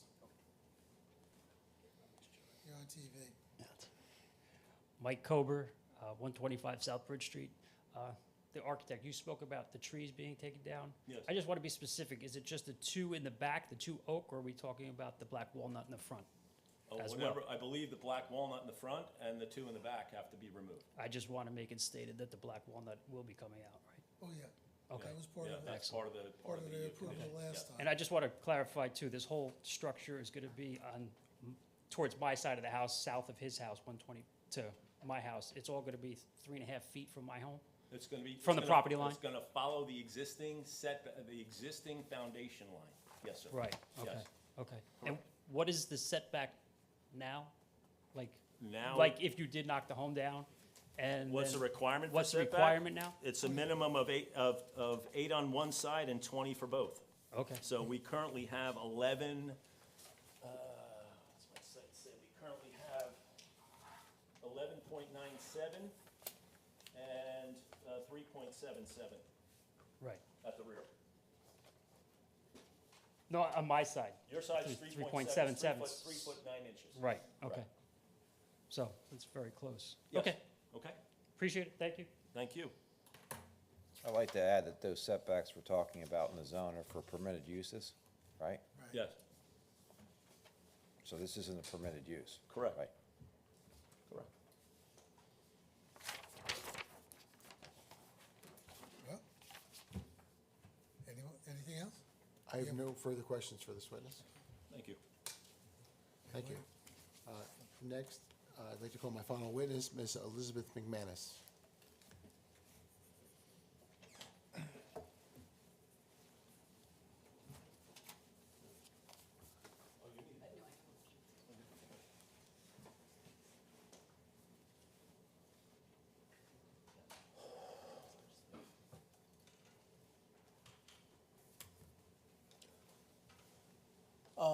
Could you stand, please, and raise your right hand? Do you solemnly swear that the testimony you're about to give in this matter will be the truth, so help you God? I do. Please state your name and spell your last name for the record. Elizabeth McManus, McManus. Thank you very much. Yes, Ms. McManus, Mr. Osterman, you're we're what? familiar with her. Okay. We stipulate to her qualifications. Thank you Thank very you. much. Ms. McManus, have you been to this site and the surrounding neighborhood? Yes, And have you reviewed the applicant's plans for this project? yes, And have you reviewed the board's findings from 2018 and the terms and conditions of the board's 2018 approval? yes. Okay. Can you tell us what else you reviewed in preparation for your testimony this evening, and what analysis you conducted, and share with us your findings and conclusions? Sure. I also reviewed the town zoning ordinance to understand how our proposed application compares to that. I reviewed Mr. Cole's report. I also reviewed the town's master plan as well to see how it is that we compare with the master plan policies. All right, and can you share with us your analysis and your findings and conclusions, please? Sure, I'd be happy to. So first, of course, I'm here primarily because we need a use variance, although also an FAR variance. And I thought I would start with the use variance and then go through each of the variances. For the use variance, and actually for all of the variances, one of the things I want to be clear about is most or perhaps all of the testimony that you're going to hear tonight is going to be consistent with what I think was the testimony provided in 2018, but certainly consistent with the findings that you see in the board's resolution. So this is certainly a new application, but I think it's worth pointing out that for the reasons that the borough thought that this application made sense and addressed the necessary criteria a handful of years ago, I think that continues to be the case today. But starting with that use variance, for the D1 use variance, for the criteria to be met, of course it's positive criteria, starting with what it is about the property that makes it particularly suited for the proposed use. And I think there are a handful of reasons that the board can consider. So first and foremost, thinking about the lot, I think it's worth noting that we have an oversized lot. The minimum lot district, or excuse me, lot size in the R2 district is 6,000 square feet, but here we have more than 30% additional area. We have 9,328 square feet. And so that larger lot certainly accommodates our need to provide some parking for the proposed residences, et cetera, and gives us a little bit more breathing room on the site, so to speak, to accommodate our proposed 4 apartments. But additionally, one of the, I think, real attributes or benefits to the application is the fact that we're able to accommodate our 4 units in a way that has very little impact on the neighborhood, in the sense that we're able to accommodate more than what the required parking is. We've got 9 parking spaces at the rear. Mr. Cole's report notes that we need only 8 parking spaces, and the literal RSIS calculation is 7.2, rounded up to 8. But so we're easily able to provide parking for our residents as well as for additional visitors on the property. Also, we have a home or a building on the structure that has historically provided housing for multiple families. So it has existed as a 2-family home for many, many years, and now we're simply adding another 2 apartments to it. However, one of the things that I think is particularly unique about this application is, although we're increasing the number of units on the site, we're not actually increasing the number of bedrooms. And so in terms of the number of bedrooms that can accommodate residents, it remains the same.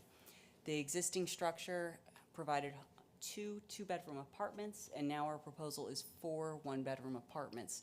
So even though we have these increased units, it represents a lack of increased density by virtue of those bedrooms remaining the same size. And I think what all of that means is the density that we're proposing on the site is essentially hidden. You won't see the addition from the street. You won't see multiple doors facing South Bridge Street, which means that it's going to maintain its character as a single-family home. And it's simply going to look like a much nicer, adequate single-family home. In addition to the lot characteristics, I think our area really lends itself to this application on this particular property. So yes, we're in the R2 district, but directly across the street is the G district, as well as your landfill redevelopment area.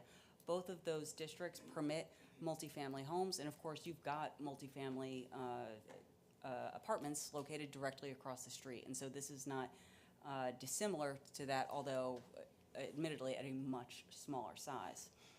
Additionally, we are adjacent to the B4 district, directly adjacent to that district. And so immediately to our north, we have the potential to have apartments and mixed-use buildings being constructed on that property. And in fact, you see mixed-use buildings with multifamily uses along that block as you get closer to the intersection, or actually at the intersection with 2nd Street. And so we've got proximity for zoning of multifamily uses as well as proximity for existing multifamily uses.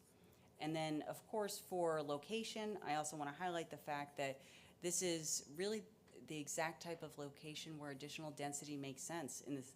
We are a 3-minute walk from the train station, and we're also a 4-minute walk to downtown. So just a few blocks away from major pedestrian generators and places where it makes sense to have increased density to support either the businesses along your main street or the train station just a little ways away, as well as, of course, the commercial uses in the B4 district. So for those reasons, I do think that the property is particularly suited, but there are also a handful of purposes of the municipal land use law that advance the application. First, I think is purpose A, and that's the encourage municipal action to guide the appropriate use of development in all lands in the state in a manner which promotes the public health, safety, morals, and general welfare. And I cite that because I think that we are proposing a use that is particularly suited to the property for which it's located or hopes to be located. But additionally, by virtue of proposing the additional housing units on the site, I also think that helps to advance the general welfare because, again, we are putting folks in a location where they can walk to a train station, they can walk to downtown. That will help cut down on vehicle trips for folks that live in the borough. And it also just helps to address the housing needs that we have in the borough, in the region, and in the state. I think unless you've been, had your head in the sand for a long time, there's a lot of talk these days about affordability and the need for housing in the state. And I know that Somerville is beginning the affordable housing process, the compliance process, and so it seems that that's information that has really started to be absorbed by the community. And while we're not proposing affordable housing, the nature of the additional supply on this property will help to contribute to addressing these housing problems by providing supply, by providing more places for folks to live. And I think that's important in a place like Somerville, like many other places where you've seen increased rents over the last several years. Additionally, I think we're also supporting Purpose E, which is to promote the establishment of appropriate population densities and concentrations that will contribute to the well-being of persons, neighborhoods, communities, regions, etc. And Purpose G, to provide sufficient space and appropriate locations for a variety of uses, including residential.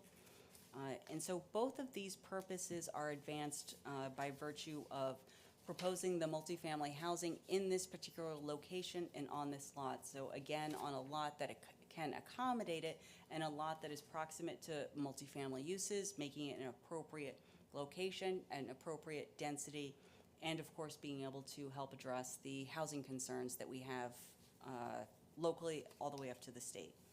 And then lastly, but certainly not least, this application well advances Purpose I, and that is to promote a desirable visual environment through creative development techniques and good civic design and arrangement.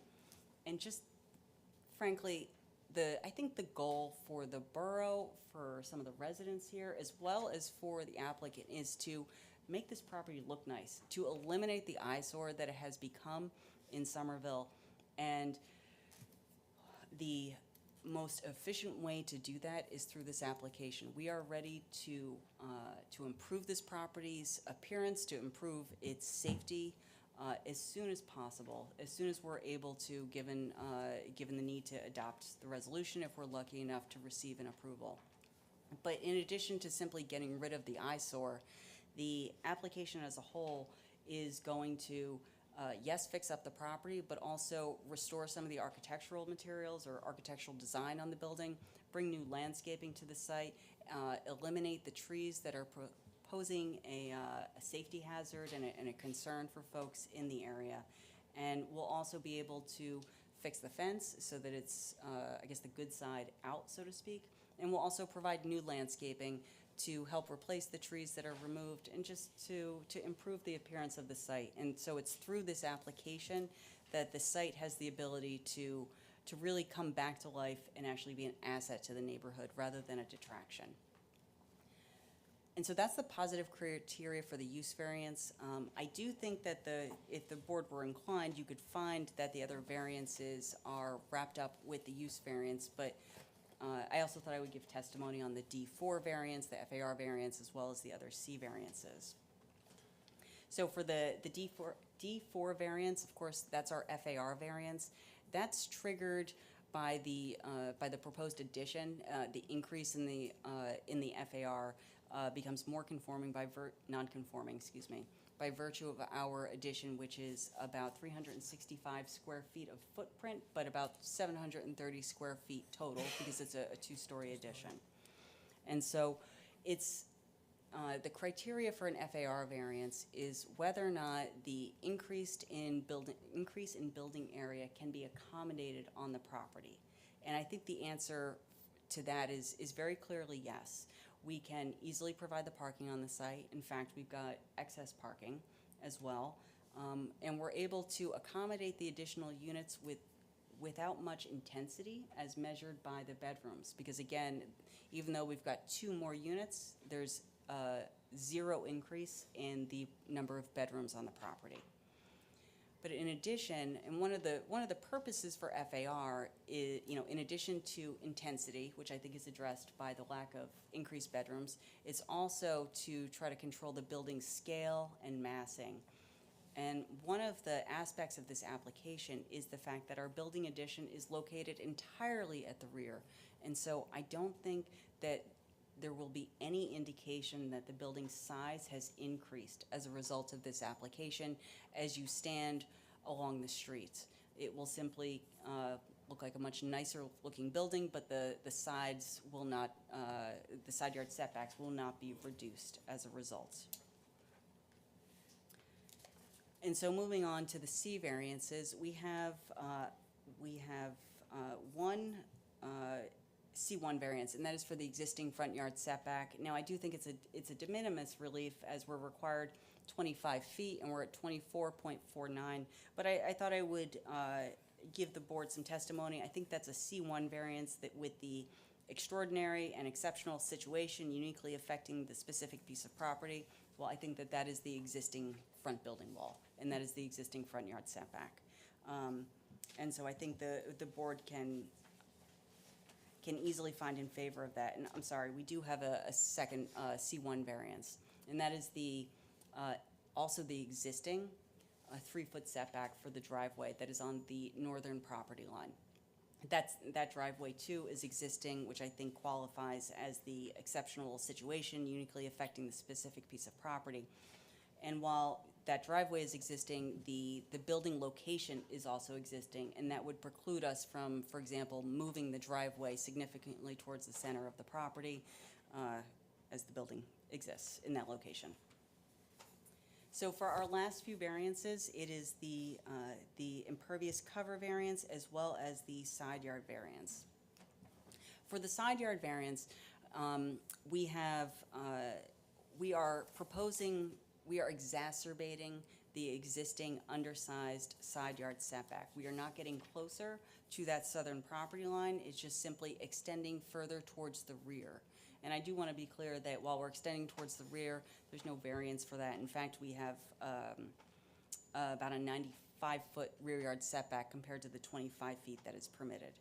Also, in terms of compliance for the yards, the borough ordinance requires 8 feet, for which we have that 3.74-foot setback, but it's 8 feet for one and 20 feet for both, and we are very close to that total side yard. We have a proposal of 19.45 feet. So in total, we are, it is a de minimis nonconformity, but of course for the one side yard of 3.74 feet, I don't think that's de minimis for the 8 feet that is required. But I think it's important for the board to consider the fact that that side yard deviation is not going to be visible from the street. So in terms of the public impact from the public right of way, I think the impact is zero because it's literally not visible.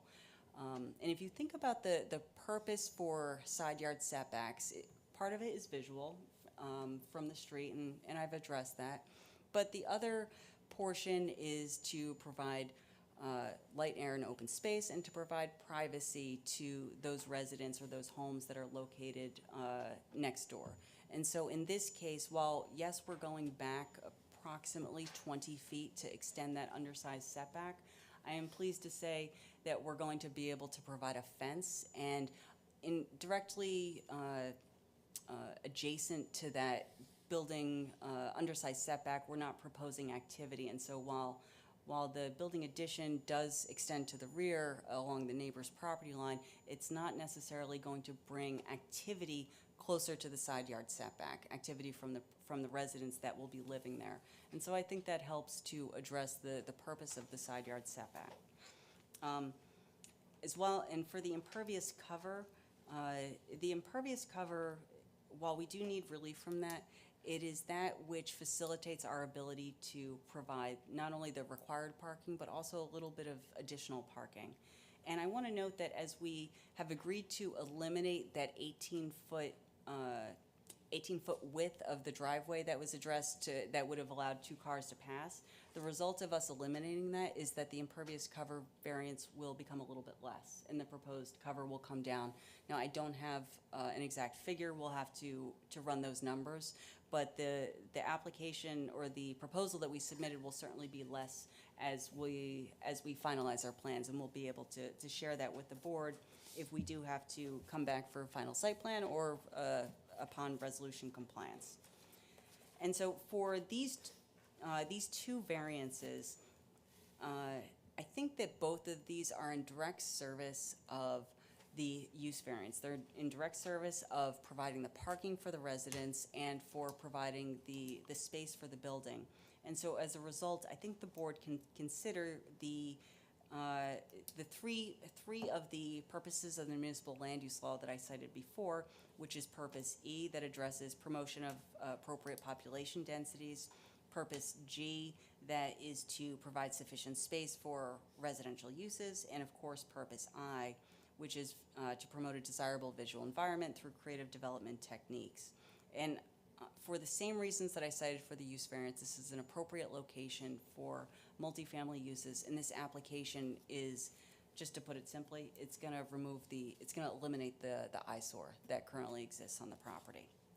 And so I think the board can find in favor of these C variances as well. And so for the last part of the testimony, I need to address the negative criteria, and I'd like to start with whether there's any substantial detriment to the zone plan, and I think the answer is no. And in fact, as I look at your 2019 housing plan, I actually see a handful of goals and policies that are directly in line with our proposal. So for example, I'm looking at the housing goals. There's a housing goal to provide a range of housing types to meet varied residents' population needs, as well as to preserve established residential areas. And I think we're in line with that as we're providing housing to help meet the housing needs in the borough as well as the region. And we're doing so in a way that is sort of a transition for the property, transition from the much more dense multifamily across the street and the single-family zone that we're located in the and I say that because we're able to accommodate the multifamily units in a way that maintains the building's single-family character. Also, we have a policy to locate housing in selected locations within and around the central business district to stimulate business and retail activity beyond traditional work hours. Like I said earlier, we're about a 4-minute walk from your downtown, so I believe we're supporting that.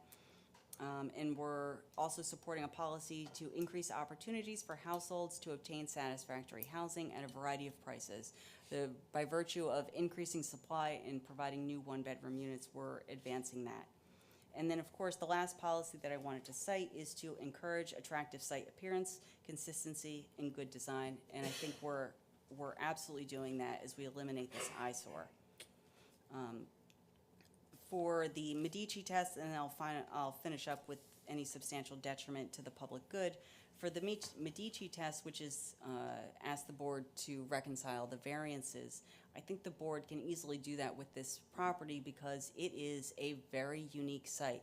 It is the only property in the R2 district that has these conditions in the sense that it's located across the street from multifamily zoning and directly adjacent to mixed-use zoning.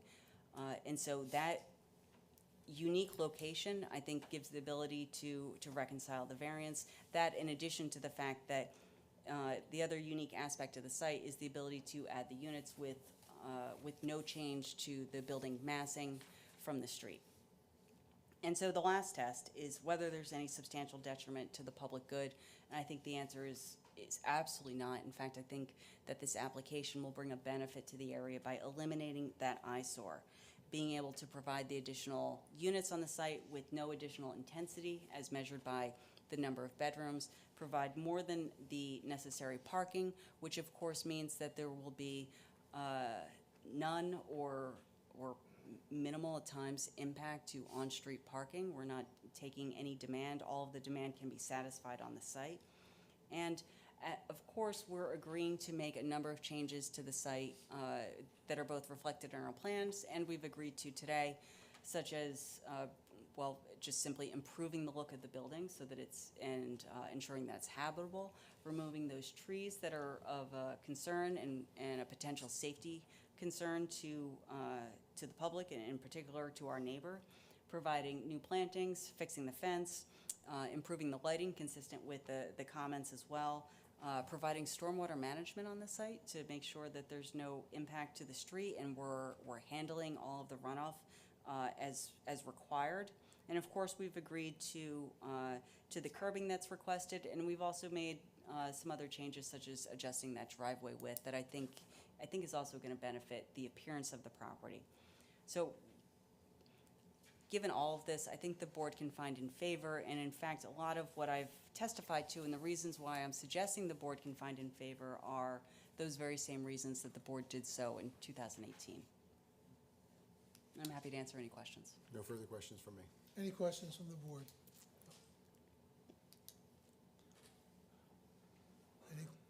Ms. McManus? Any questions from the audience? I had one question, Mr. Chairman. Ms. McManus, would it be your testimony that the treatment of the D1 variance, that under the Price versus Amigi standard, that essentially all the, including the other D variances, would be subsumed under that?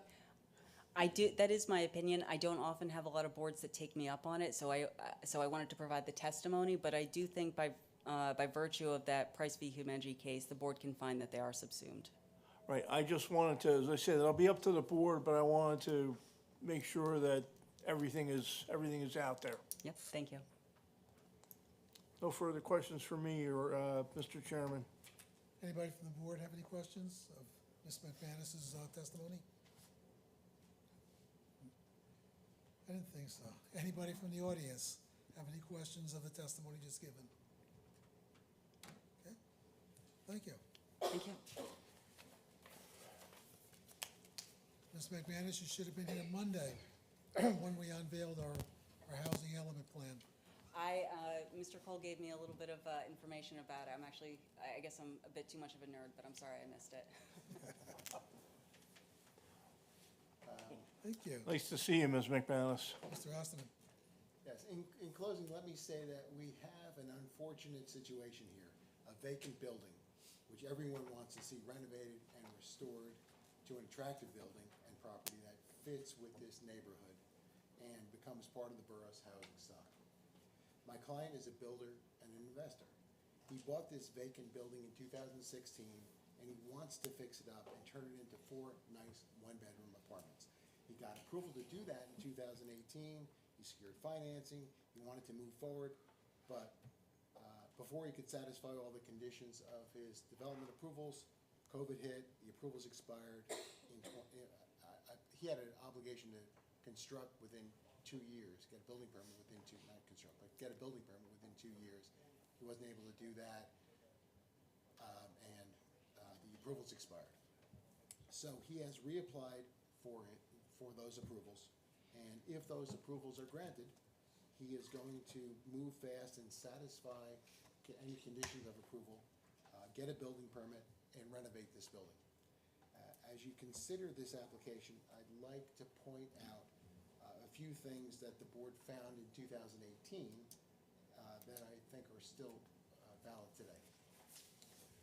First, the proposed new dwelling will be aesthetically pleasing and will be an improvement to the streetscape and will improve the housing stock of the borough. I would add that it is an opportunity to add to the borough's housing stock in a location that supports downtown Somerville. Next, the proposed 4-family building will be consistent with the multifamily character of this neighborhood, and the site can accommodate the proposed use, and sufficient space will be provided to accommodate the increase in parking demand, which is something the board found in 2018. And the site can accommodate the increase in FAR because the overall number of bedrooms in the building will remain unchanged. Therefore, there will be no substantial negative impact in terms of massing, as Ms. McManus testified. Finally, I would say that this is an opportunity to eliminate a vacant building from the borough, one that I believe has been vacant for 15 years.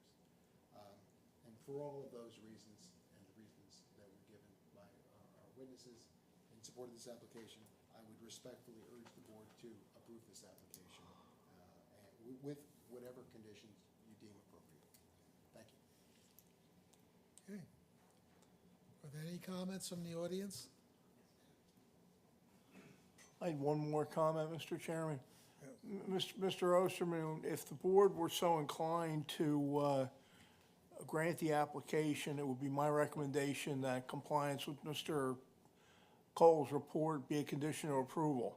I presume that will not be a problem for your client. No, it will not be. Very good.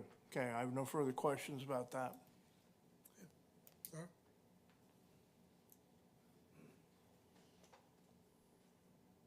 Mike Kober, the owner of 125 Southbridge Street. My concern is, like, from the town, who determines if the building is structurally sound? Code enforcement officer, the construction code official. Okay, Technically, the designer behind you. so there's no, it's all from his planning, like, or is there somebody from the town that kind of? Designer takes responsibility. The code enforcement say, hey, this looks bad, they can post it, Right, but we're gonna ask for, the code enforcement officer would ask for a designer to come and take a look at it and create a report or how to fix it. because like that big X on the outside of it, that's pretty That- much saying that it's, So that, the big X in the front of it says firemen do not enter. right, because That's it's a all it is. hazard, it's a major hazard. It means there should be nobody in there, and it's not worth Right, so us, it's- people risking their lives to go in there. Right, so, so since the firemen are allowed inside, if there was a major fire, We surround and so drown. somebody without the X and there's a major fire in that house, they're more likely to put that fire out or make sure that it's safer for the community. But in a house with a big X, they kind of have to say, okay. Yeah, it's not, That's not correct. yeah, it's. Well, just- it's a bigger risk to the homeowner next door to them. Yeah. Actually, it is not, because the fire engines have a deck on which the water cannon on top.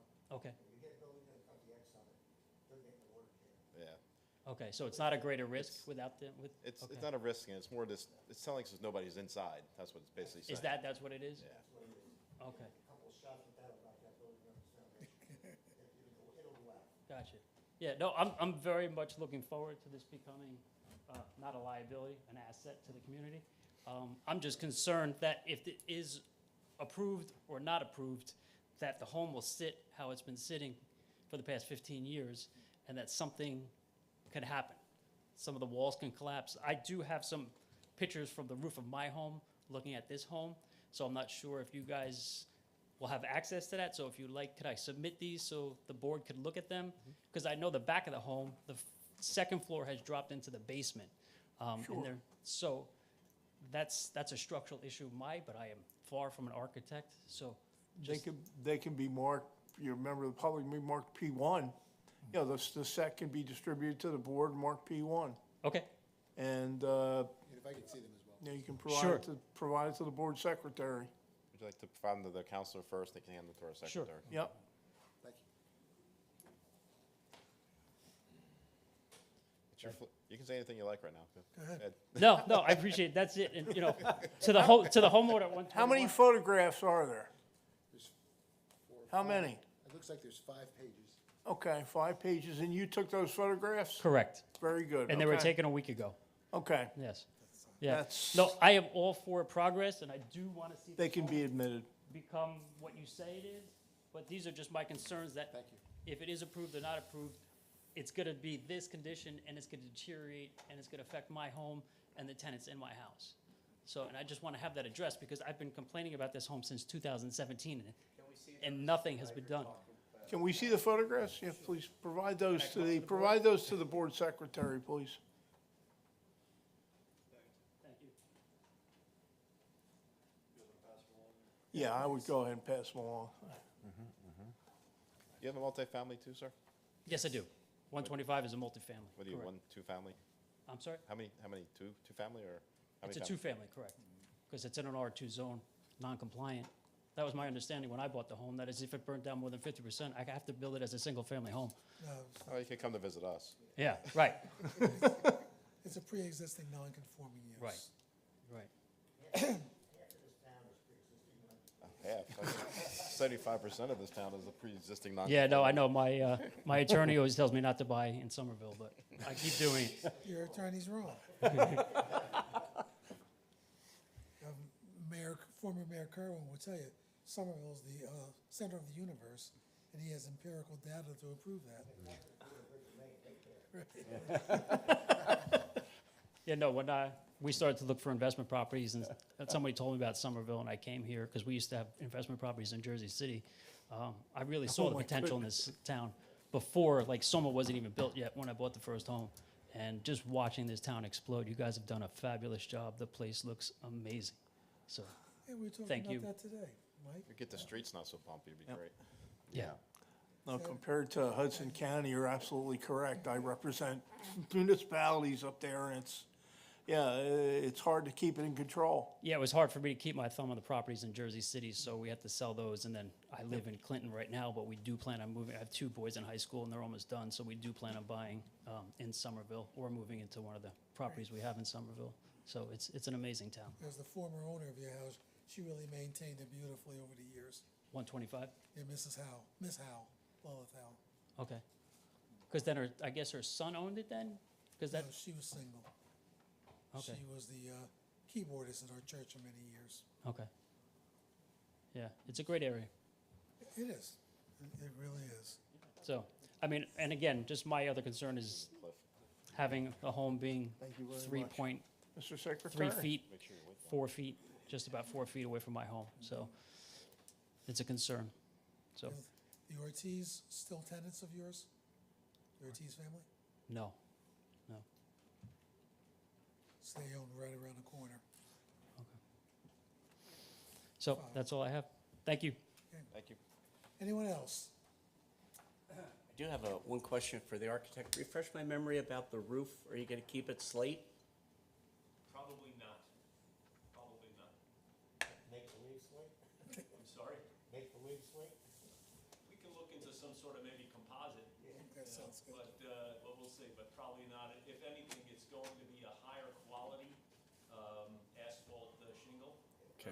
You know, nothing like a 25-year timberline will probably be a 50-year GAF with nice aesthetic shingle.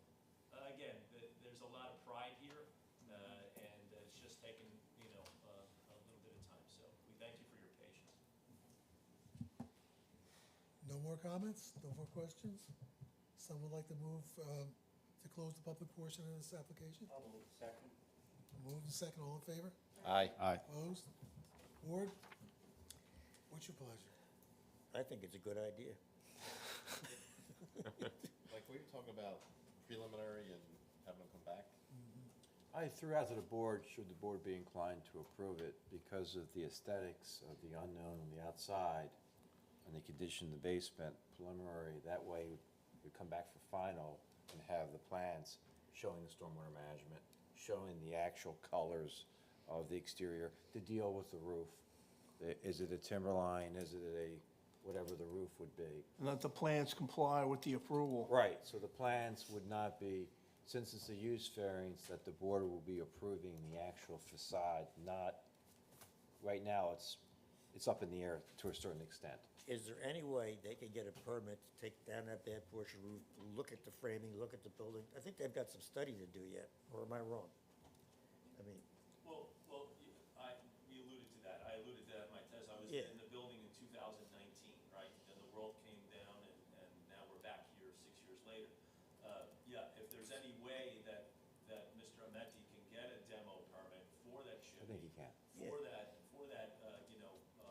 part of that framing system on the 125 side, that would not only put that neighbor's mind a little more at ease, but it would also give us a jump start on securing and eliminating any possible liability.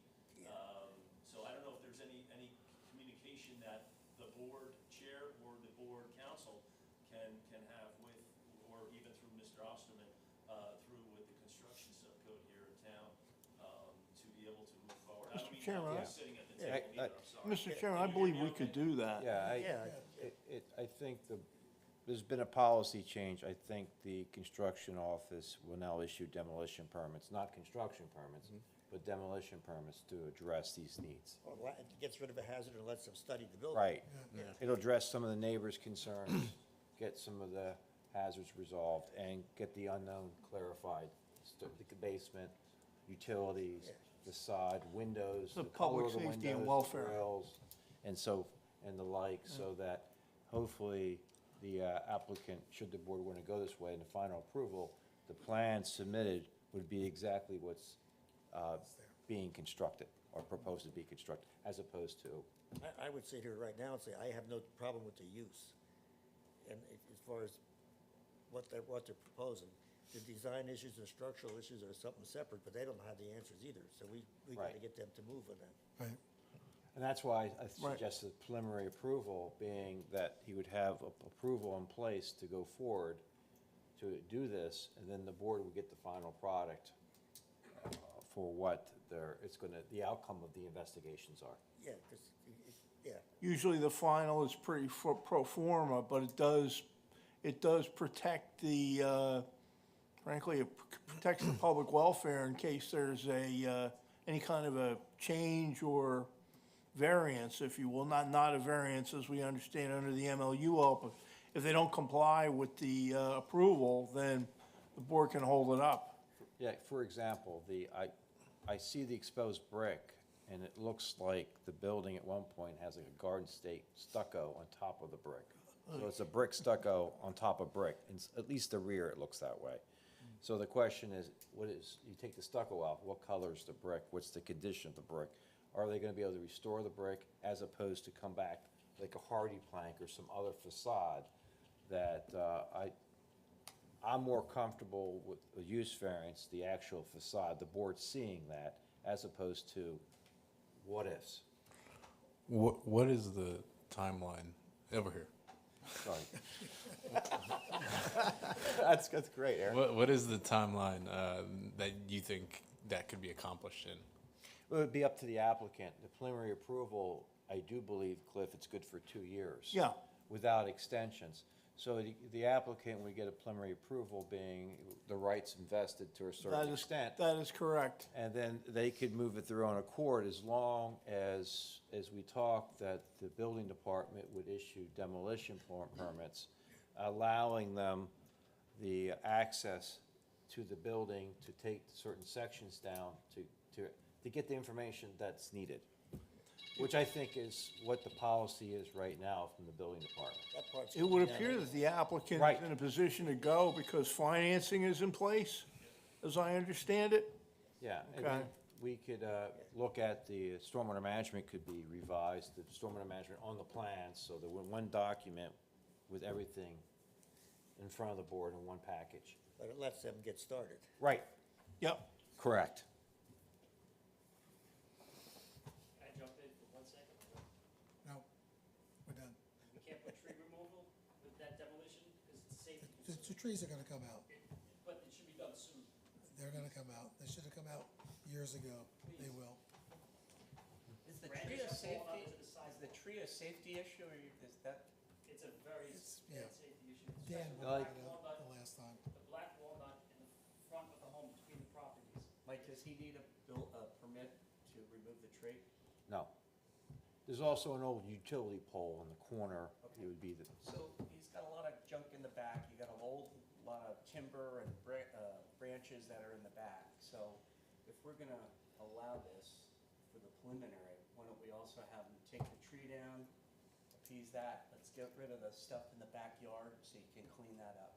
That's a landscaping thing, that's not a construction item. Oh, be a Site preparation. condition of approval that the trees be removed and the site be cleaned up. yeah. You know, would be cleaned up to the satisfaction of, would it be Mr. Cole? Yeah.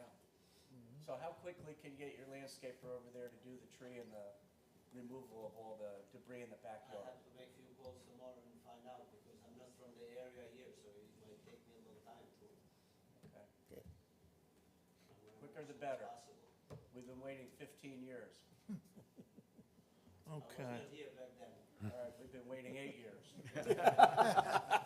All right, the Artful Dodger. How do we do this? Well, it would be, if I may, it'd be you would have a motion to provide preliminary site plan approval, and Yeah. Mr. Cole, correct me if I miss anything, preliminary site plan approval, a use variance, also the other D variances identified and the C variances identified, and the waivers. This would all be subject to condition of approval. The only conditions of approval that we know of, and we've already named one of them.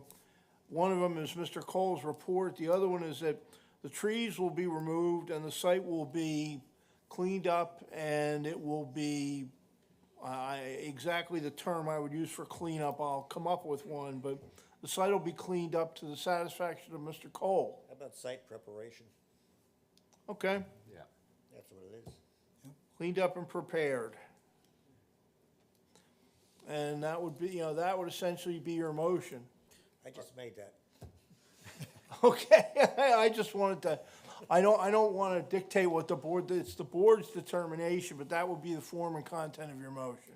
So Are does that we, include the curbing and the sprinkler? Oh, yeah. Everything in Mike's report. Everything that's in Mike's report and that has been recommended by the board, and the sprinklering, and I don't know what that other item? Curbing. Curbing. Well, the curbing was, so we're not going to grant the waiver, so the curbing will be put in. But that's, they can do that after they build. Yeah, Right. that's, does this conditional approval also require them to take care of the roof and the structural issues that are? Well, it's not a conditional approval, or- it's an approval with conditions. Okay.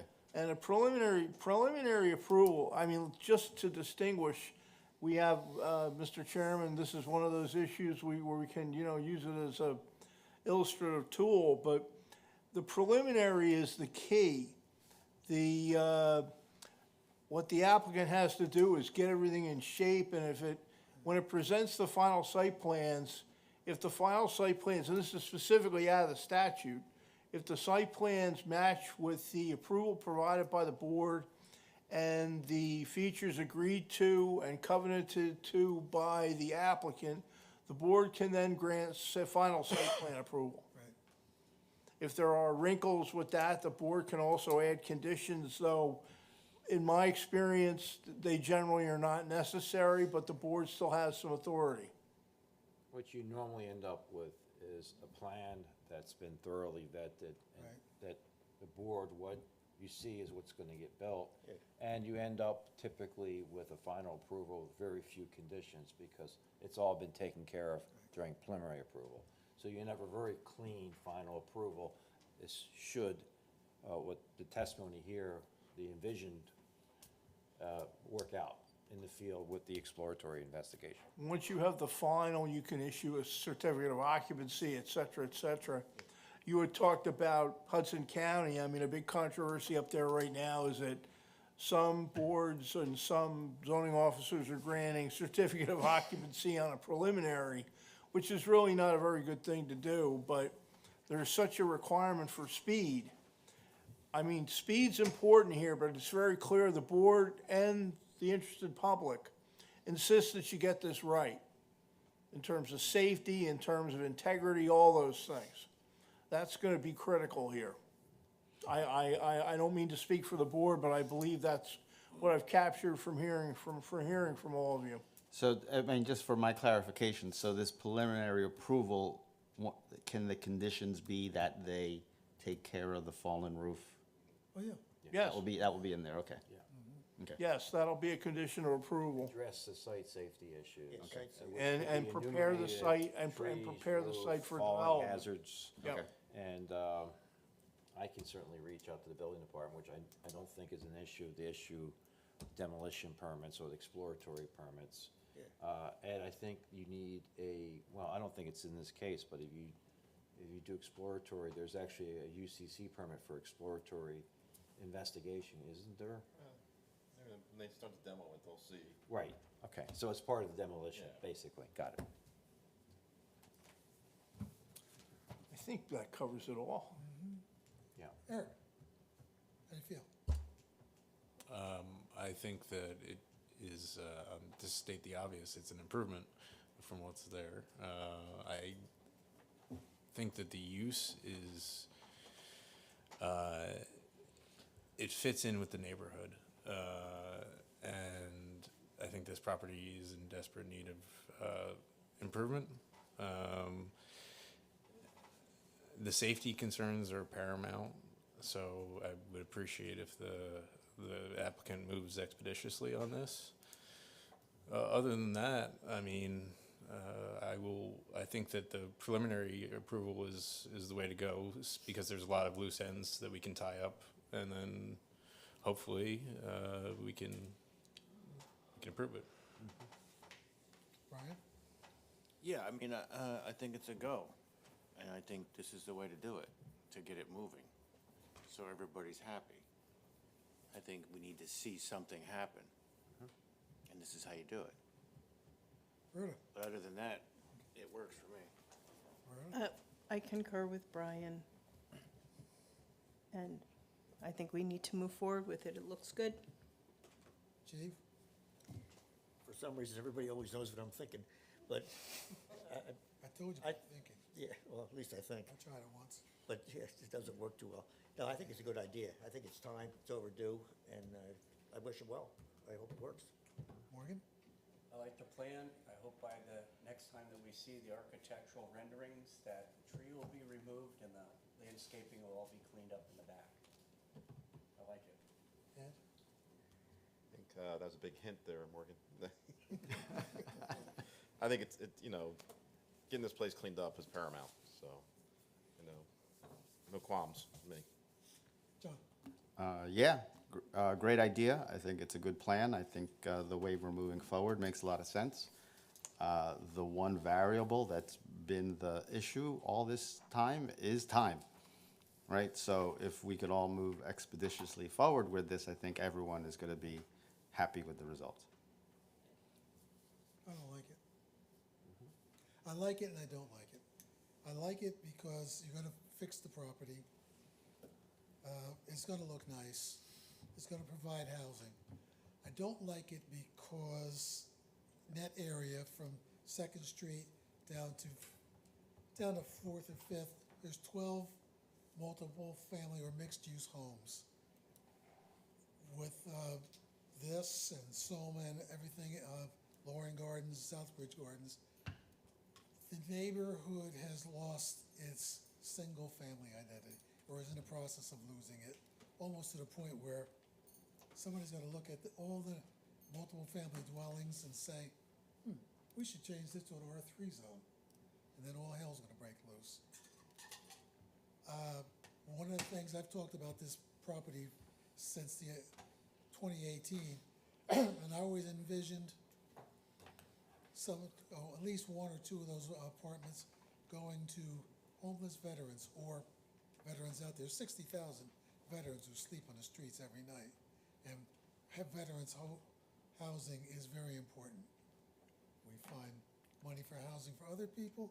What about our veterans? So if you could think about maybe reaching out to somebody and maybe putting a veteran in one of those apartments, I'd appreciate it. Well, other than that, I wish you luck. I walked this neighborhood for the last 63 years. I've been past that many times and said, when's he gonna cut the grass? It's gotten better, but there were times when that grass was over 3 feet high. And now we have a new code enforcement officer, so he makes sure it's taken care of. But I wish you luck, and I will support it now. So, someone like to move it? I'll move it. I'll second. Move to second. Any more discussion? Roll call, please. Chairman Adair, Yes. Ed Allett, Yes. Roberta Carpenitz, Yes. Morgan McLaughlin, Yes. Rich O'Neill, Yes. Brian Vadimski, Yes. John Flores, Yes. Eric Alvarez. Yes. Carried. Okay. Thank you for your time. Appreciate it. I will coordinate the preparation of the resolution with your office. I'll try to move certainly as quickly as I can because I know you want to, move this thing forward. Thank you very much. All right. What's next? Thank you. Mr. Chairman, if we could rearrange the schedule to, I think the applicant for 122 Bartine is here. Yeah. And she's requesting an extension. Well, she comes up, if I can indulge the board with the history here. The board thoroughly vetted this a few years ago. Right. This is the two-family on Bartine Street that dead ends. Part-time. Times, thank you. Excuse me, that there was an addition approved by the board, and we discussed the sidewalks, and the property has a fence on the western side, and we thoroughly vetted this, and there's a detailed resolution to this, and the applicant is asking for an extension for the approval. How long? I think it's how long the extension's gonna be for? Be for a year, wouldn't it be? Just let me say, I wasn't aware that the variance expired. Right, That's what's- but you you're just turn your looking for microphone on? another year, Press the button or there. when do you think, is this a 2025? You think you can start the construction this I year? hope to start it within the year. Yes. For the record, ma'am, your name? Patricia Gary. The microphone's still not on, if you just press it. Is it not On turning? now? It's hard to hear you, I'm sorry. Is it on? I don't, it's a bad connection, Ryan. Yeah, if you could just move to that microphone. Yeah, they had a problem with that the other night. No. Now can you hear me? Yeah, I'm sorry, what was the question? so you anticipate construction beginning this year? Yes. And you're comfortable, you're not asking for any amendments to the resolution, you're good? No, You're no, good with no. the conditions? To be frank, we beat this up pretty good, we thoroughly vetted this You certainly did. about, what was this, 2 years ago or 3 years ago? I think it was 2 years ago, and it Okay. expired last year. Okay, And I actually went to the architect to ask him a question, and he said, did your variance expire? And I know that all the color ran from my face because I had no idea that the variance expired. And he Right. said, you better run to the borough. So here I am. You recommend we extend it? I do, I think, well, Should be 1 year. Should be 1 year? Should Okay. be 1 year at a time. Unless more than a year has passed, in which case you can Well- retroactively add a year. right, just to make sure, whatever the extension is to get her through the end of this year, whatever that would be, Cliff. That's two, so it'd be two one-year extensions, right? Do you want to give them two? Well- I think, I mean, under the statute, under the, Right, I don't want to be in a situation, Cliff, where you get an Okay. extension, it's only good for 3 months. Oh, please don't. Right. all right, well, I'll tell you, well, we're gonna, I'm hoping interest it'll rates come be, down. we'll make it two one-year extensions and one, I'm, I guess I'm honoring the statute in the breach a little bit. Technically, what we do is we do it 1 year at a time, but given the exigent circumstances that Mr. Cole has pointed out, my recommendation would be for two one-year extensions. Okay. I'm sorry? Right. Right. So when does it expire, is, I guess, A year my from question? now. 1 year from now? It would be, no, it would be the date of the memorialization of the Right, it'd be, original it'd be approval. 2 years So- from the date of the memorialization of Whenever the the date of resolution. memorialization was, we're adding two one-year extensions. I think that was 23, so that would bring you into 25. Where we are. Which is this year. That's where we are. Well, how would we do this? The extensions, Can we say through December 31st? yes, one or two, the extensions will be through the calendar year. Right. And we'll make it work with the statute, right, Cliff? I will make get it you- work. So that you're covered for the 2025. Okay. If that's sure the board agree with that. We'll make it work. With the same conditions on the resolution. so Yes. it's just an extension of the resolution. We already had the testimony on this, right. Yep. No, we're not gonna mess it all with the existing approval, it's just carrying Right. it forward. Right. Right. Okay. Someone like to So it move couldn't that? be, Sorry, I sir? have this one question, could it be a year from today, if it's a 1 year extension? I think the problem we're having. The only problem I have is I know the contractor says he's very backed up, and he doesn't know if he could start Well, you know, you until can next always year. get your permits. Get your though. permits. Oh, get the permits, okay. It's not Okay. just So getting that the just get the Right. permits? Get the application, All right. construction permits into the, Yeah, I'm new at this. This is not like the last applicant where it really lapsed Yeah, for quite a while. No. okay. As long as I get the permits by the end of the year, then I'm good. right. Okay, Submit your application, your Yeah. permits. good. Always tempus fugit, the sooner the better. Okay. So I make a motion to Yes. extend to the end of the year. Second. Move. Second. Roll call, please. Chairman Adair, Yes. Ed Allett, Yes. Roberta Karpenitz, Morgan McLaughlin, Yes. Rich O'Neill, Yes. Brian Vidimski, Yes. John Flores, Yes. Eric Alvarez. Yes. Carried. Thank you so much. You're welcome. I like your new digs. We had to get a variance to come here. How long did it take?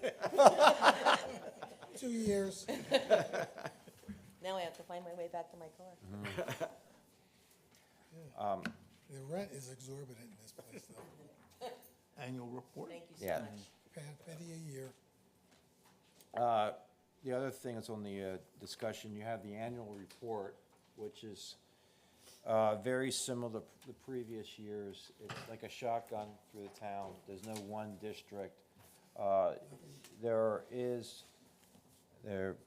If you look at the residential zones, including the POR, most of the applications are in the residential districts. And I don't anticipate that changing because of how hot the residential market is. The additions, the application we just had here, the 121s, it's a very hot residential market, and as the applicant said, and I agree with it, Somerville's a hot place to be.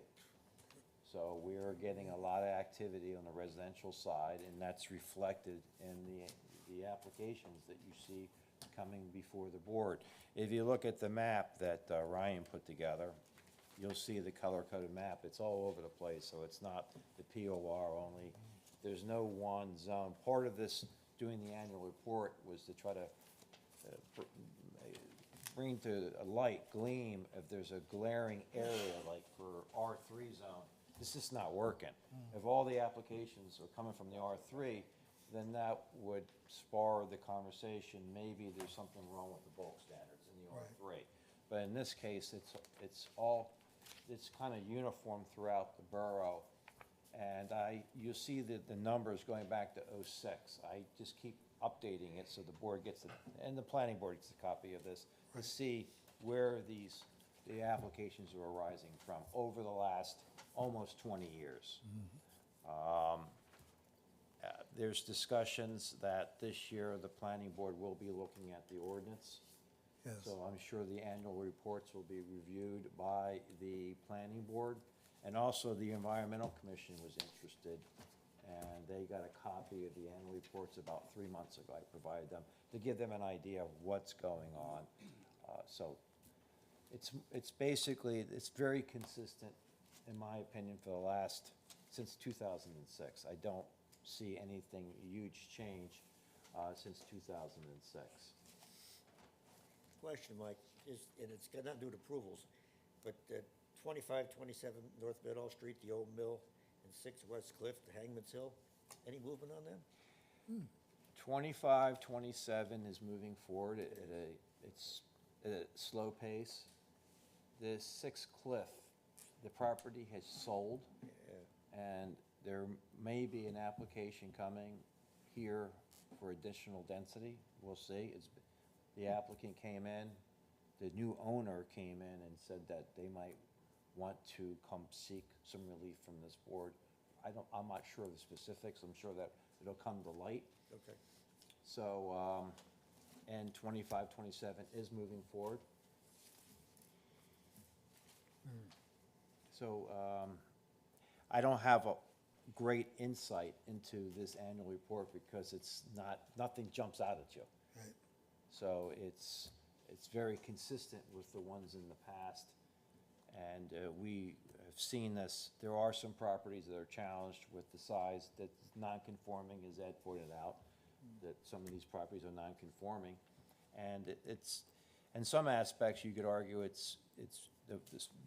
people want to stay here, they want more living space, and you have the additions, a lot of activity, which on the 1 and 2 families is, in my view, benefit. People are taking pride in putting back in the properties and additions and so forth, that it speaks loudly of the borough. So that's the nutshell. I can stay on my soapbox for a while on this, but I think you guys all know. The thing, most of you live in a town longer than I've been in a town. So I'm telling people that, especially Rich down there, someone's been around 20 years. He's like, Sonny, I've been around over 50. Don't even talk. Right. Don't cut him short. So I speak, I think I'm speaking sometime that the people that know a lot more than I do of the town, so yes. Yeah, it's not on this list, and we really didn't act on it yet, but is there any noise or anything on Bell Avenue? Actually, we were gonna have a resolution of dismissal. We were asked to withhold it by our special counsel. There's gonna be a meeting a week from tomorrow between all council and the planners to try to see what can be done with this. You know, there was a lot of, I guess you could say, tension in terms of what had occurred with the, what had occurred with the attempt to try to force this thing to be a default approval. But we're going to have a meeting. We're going to try to find a way to, maybe get this thing resolved in a way to keep it moving forward. And the housing element and fair share plan are just about done and will be discussed next Wednesday's planning board meeting. So the housing element's been updated, so the numbers are amazing in terms of the growth and number of dwelling units and annual income of the borough residents. It's, in the last 7 years, it's amazing. And it's from 2023, which is the most current data. Right. So I can certainly provide people, members, if you want a copy of the PDF, but you have a housing element, and then you have the fair share plan. And going back on, it kind of dovetails into the annual report. as part of this, is something called the present need, which is a fancy way of saying the rehab. It's part of the fair share that you have to address, Yep. the rehab component. And DECA's magic formula said that there was substandard housing being lacking plumbing, lacking full kitchen of 103 units in Somerville. Upon doing the windshield survey, which is part of the rules that you're allowed to do, which is just a visual survey from the street of 3 sides of the structure and its criteria, the number went from 103 to 27.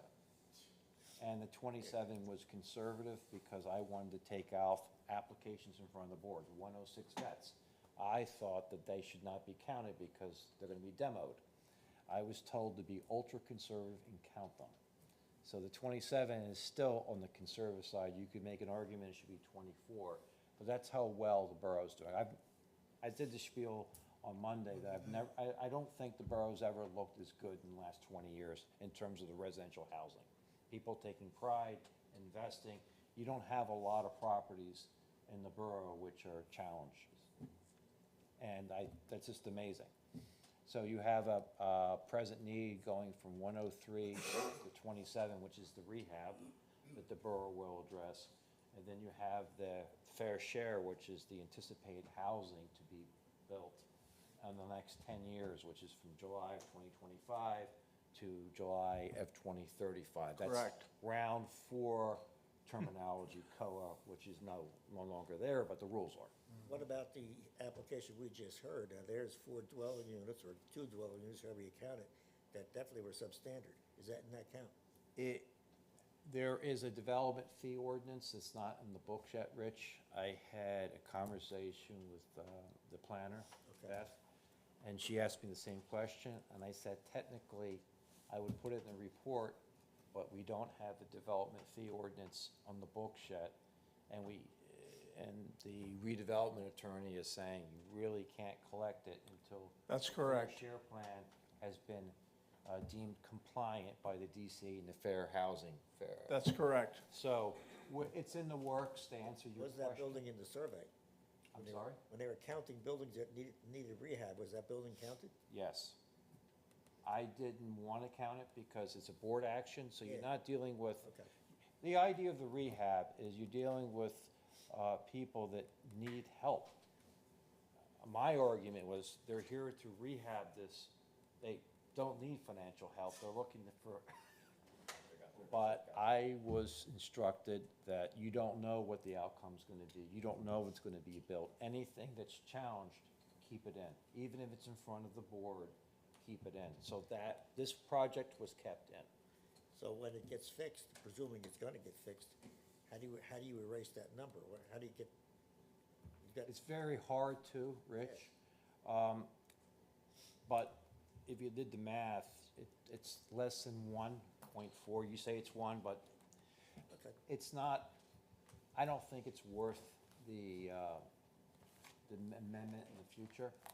What it is a snapshot in time. So this number's always going to change. If I did the same survey 3 years from now or 6 months from now, I might get a different number. Okay.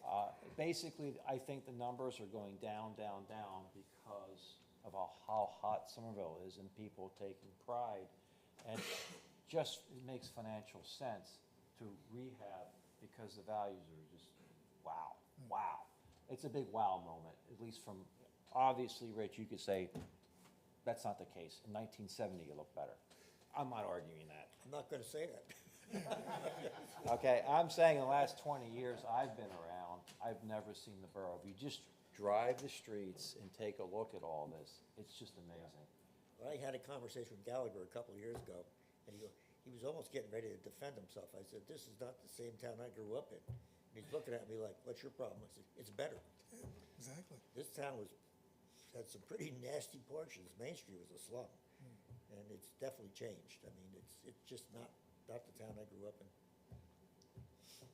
So once this is done, the housing element is through and up, and then the planning board, I've been told that it's gonna be looking at the redevelopment zones, the master plan, and the land use. So that's all up and coming to refresh everything, because just so the board knows, most of the redevelopment work redevelopment plans were done between 99 and 2010. So they're getting a little long in the tooth. Yep. And maybe it's time to look at some of these zones. Like, for example, Kirby Avenue redevelopment zone, it's all developed except for one property. The questions that are gonna be coming up, is it still valid that it's a redevelopment area? Yes. Should it be something else, or the uses, the town's changing. Right. It's growing, keeping up with the zoning, the master plans, and the redevelopment areas to make sure that it keeps up with the next 20 years. So that's all coming, and it's, hopefully the fair share plan is out of here by next month. We can only hope. The plan is, it's going to the planning board for the housing element, which is part of the master plan, so the planning board's going to review that next Wednesday. The fair share is the purview of the council, and that's going to be going to council in June, and then from council, hopefully, then within 48 hours. Correct. It gets kicked to DCA for endorsement. And that might take a while. Yeah, it could take a long while. In the What was the meantime, timeframe on that? Pardon? With the timeframe on, we had talked about the DCA approval. How long do you think that would take? that's a good question. Well, it's a difficult question because obviously, first of all, this is an election year. But also, there's a lot of municipalities are wrestling this thing all over the place. One would hope that they would move on us expeditiously because, we're kind of ahead of the curve. But, I mean, would it be 6 months? Yeah, I wouldn't say anything less than 6 months. I think the statute says that the overall plan, once approved, the borough has until February of 2026. That's correct. To get the ordinance in place. That was the date. We're ahead of it, being development fee ordinance, which is for, if you Right. have developments less than 5 units, there's a development fee ordinance that's already, I already drafted it, the council's already looked at it. And Yep. there's an inclusionary ordinance that captures anything that's not in the fair share plan. You identify the fair share plan, anything that's not identified, if you're doing more than 5 units, for example, residential. Right. Then you have an obligation. So you're gonna, in the future, I know you guys don't like long reports, but I'm gonna have to put a paragraph on the impacts of future applications on the development fees, so that they're aware of it during deliberations, that there's gonna be a financial or an obligation that needs to be addressed. No, that's fine. I only said 6 months because it's not in any statute or any NJ regulation, but I'm just giving sort of practical standpoint from the towns other towns I'm working with. I mean, it won't be 2 weeks or something. They don't move very fast. They never have. Okay. And I presume we're gonna have our development fee ordinance. We have, has that been adopted, or is that, we've talked about it for a while. It's been, the council's introduced it for the first reading. Okay. And it hasn't been second, and that's within the next couple of weeks. It will be adopted. And Once but- that's on the books, yeah, you should be putting that in your reports. Yeah. I just, So you will see another section, another section, I know. But we're gonna have to bring that up on applications. And just so everybody knows, the 1 and 2 family, the additions are all exempt. So this is not gonna get caught up with people trying to improve their property. right. You're not gonna have a development and equalized assessed 2.5% of how it's done, or 1.5%, depending on Correct. what it is. And it's clear that essentially it's density. If you're going from a 1 to a proposed 3 apartment, yes, you're gonna have it. But if you're doing an addition or improvements to your single family, you're not increasing density, you're exempt. I wanna make that clear, so we're not whacking everybody in the head who owns a piece of residential property here. So that's next Wednesday, but the plan is done. So I can get a PDF. It's 6 meg, so it's emailable. It's not some crazy thing. And Ryan did the mapping on it. So and you see the floodplain mapping and the flood hazard, and it talks about vacant land analysis, and you'll basically see that, as we all know, the borough is 98% built out. There's only one parcel that's high and dry, not in the floodplain or wetlands, that can be developed, being vacant, only one, on the whole borough. That's, well, most of you know where it's on Mountain Avenue. It's the only one that, and it's the only reason it's vacant. It used to be a magnificent, I would say, house there, up until what, 7, 8 years ago? Is it that long? Something like, When they tore it down. right, okay, but Yeah, but part of that's wetlands. it does, but there's still over 3 acres of high and dry property there. Yeah, Is five, that it's gonna 5 appear in acres. front of us, Mike? There's an application that the fees aren't right, that currently, if the fees are right, it's, yes. The answer to your question is, Yeah. there's been an application that has dust from about 5 months that the fees aren't right, so it's not logged in the system, but there has been a submittal that currently will come in front of this board. Okay.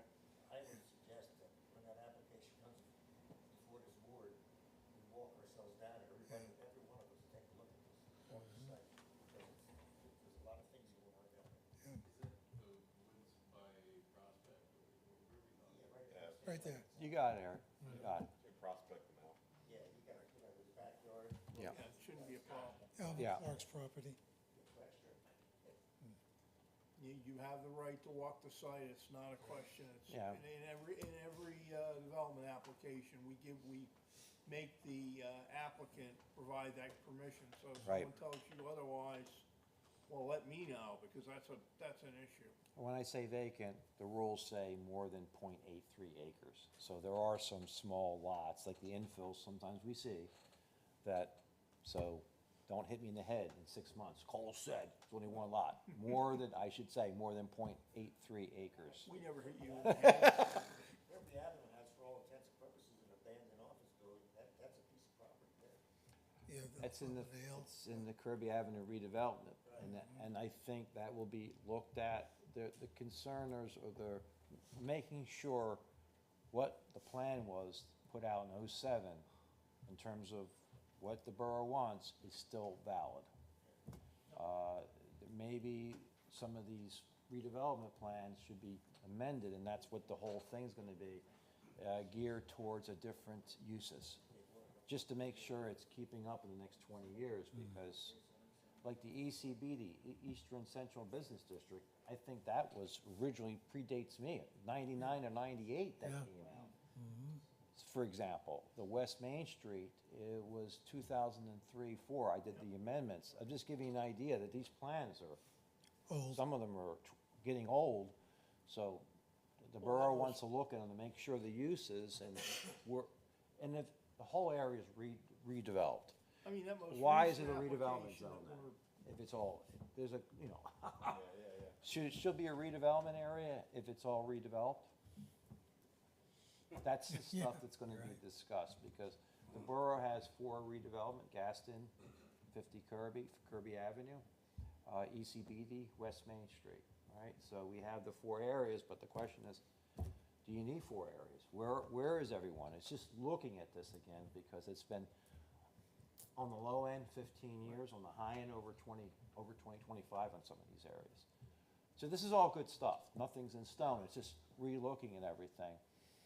And you're all invited, I'm sure, if you want to come to the, or I give you the, you save the time, I'll give you the PDF. That is the PDF. Yeah. Right? So Ryan has a copy of the PDF on the housing element, fair share plan, that's 6 meg, so Yeah, a please. lot of stuff happening, a lot of really good stuff. Really. Really good stuff, And, but, you know, and Bell Avenue, I'm cautiously optimistic we can get it moving in the right direction. yeah. Okay. We've been standing firm in our position on that, and I don't think that's hurt. I don't think they expected us to do that. They just expected us to roll over. Well, I go back, I encourage everybody, bike, motorcycle, Take a cruise around the town. It's just looking really good. Yeah, because Or I just just take found, a good walk. Right, a good walk, a good walk. I can walk from that house over there to Main Street in 4 minutes. Yeah. Listen, don't take your ability to walk for granted. Take a good walk. Oh, I walk every day. Changed. I went to my old neighborhood last week, there were no cows, they're all gone. Oh, my God. And if you ever get, sit in that chair, the big monitor spooks you out, okay? I'm sitting over there. that's funny. In front of council, and it looked like it had like baby oil in my head. I never thought my head was so shiny. Right, I'm sitting there saying, oh my God, it looks like it looked like I had baby oil in my head. I we're actually gonna stopped. It freaked me out. You can't, that camera right there, you can't look into. It just freaks you out. If you're in that seat right there. Along Right. with, I'm looking there saying, my God, am I that bold and shiny? yeah. We didn't want to tell you, Mike. Art's behind me saying, yeah, you are. Any, Cut down that tree. anything, Tomorrow morning. Ryan, anything else? Quick question, does anybody know if they won't be here for June 4th? I won't. Say we got one. I don't know yet. I Two, won't be here for three. June 18th. Okay. I'm away that week. I'm trying to figure out if we're gonna have a quorum or not. I June know for 4th, the I'm next not sure applicant. yet. I will be here June 4th. So we got one. Yeah. Okay. Will we have 2 meetings in November and December? as well? Depends on what the, Okay. depends on what we have. Yeah. No, I just wondered, because I remember we talked about that last year, in Right. terms of an extra meeting in December. Yeah, because it always falls before Thanksgiving. Right. I just want to, I just want to note that the Knicks are up 75-72 in the Right. third quarter.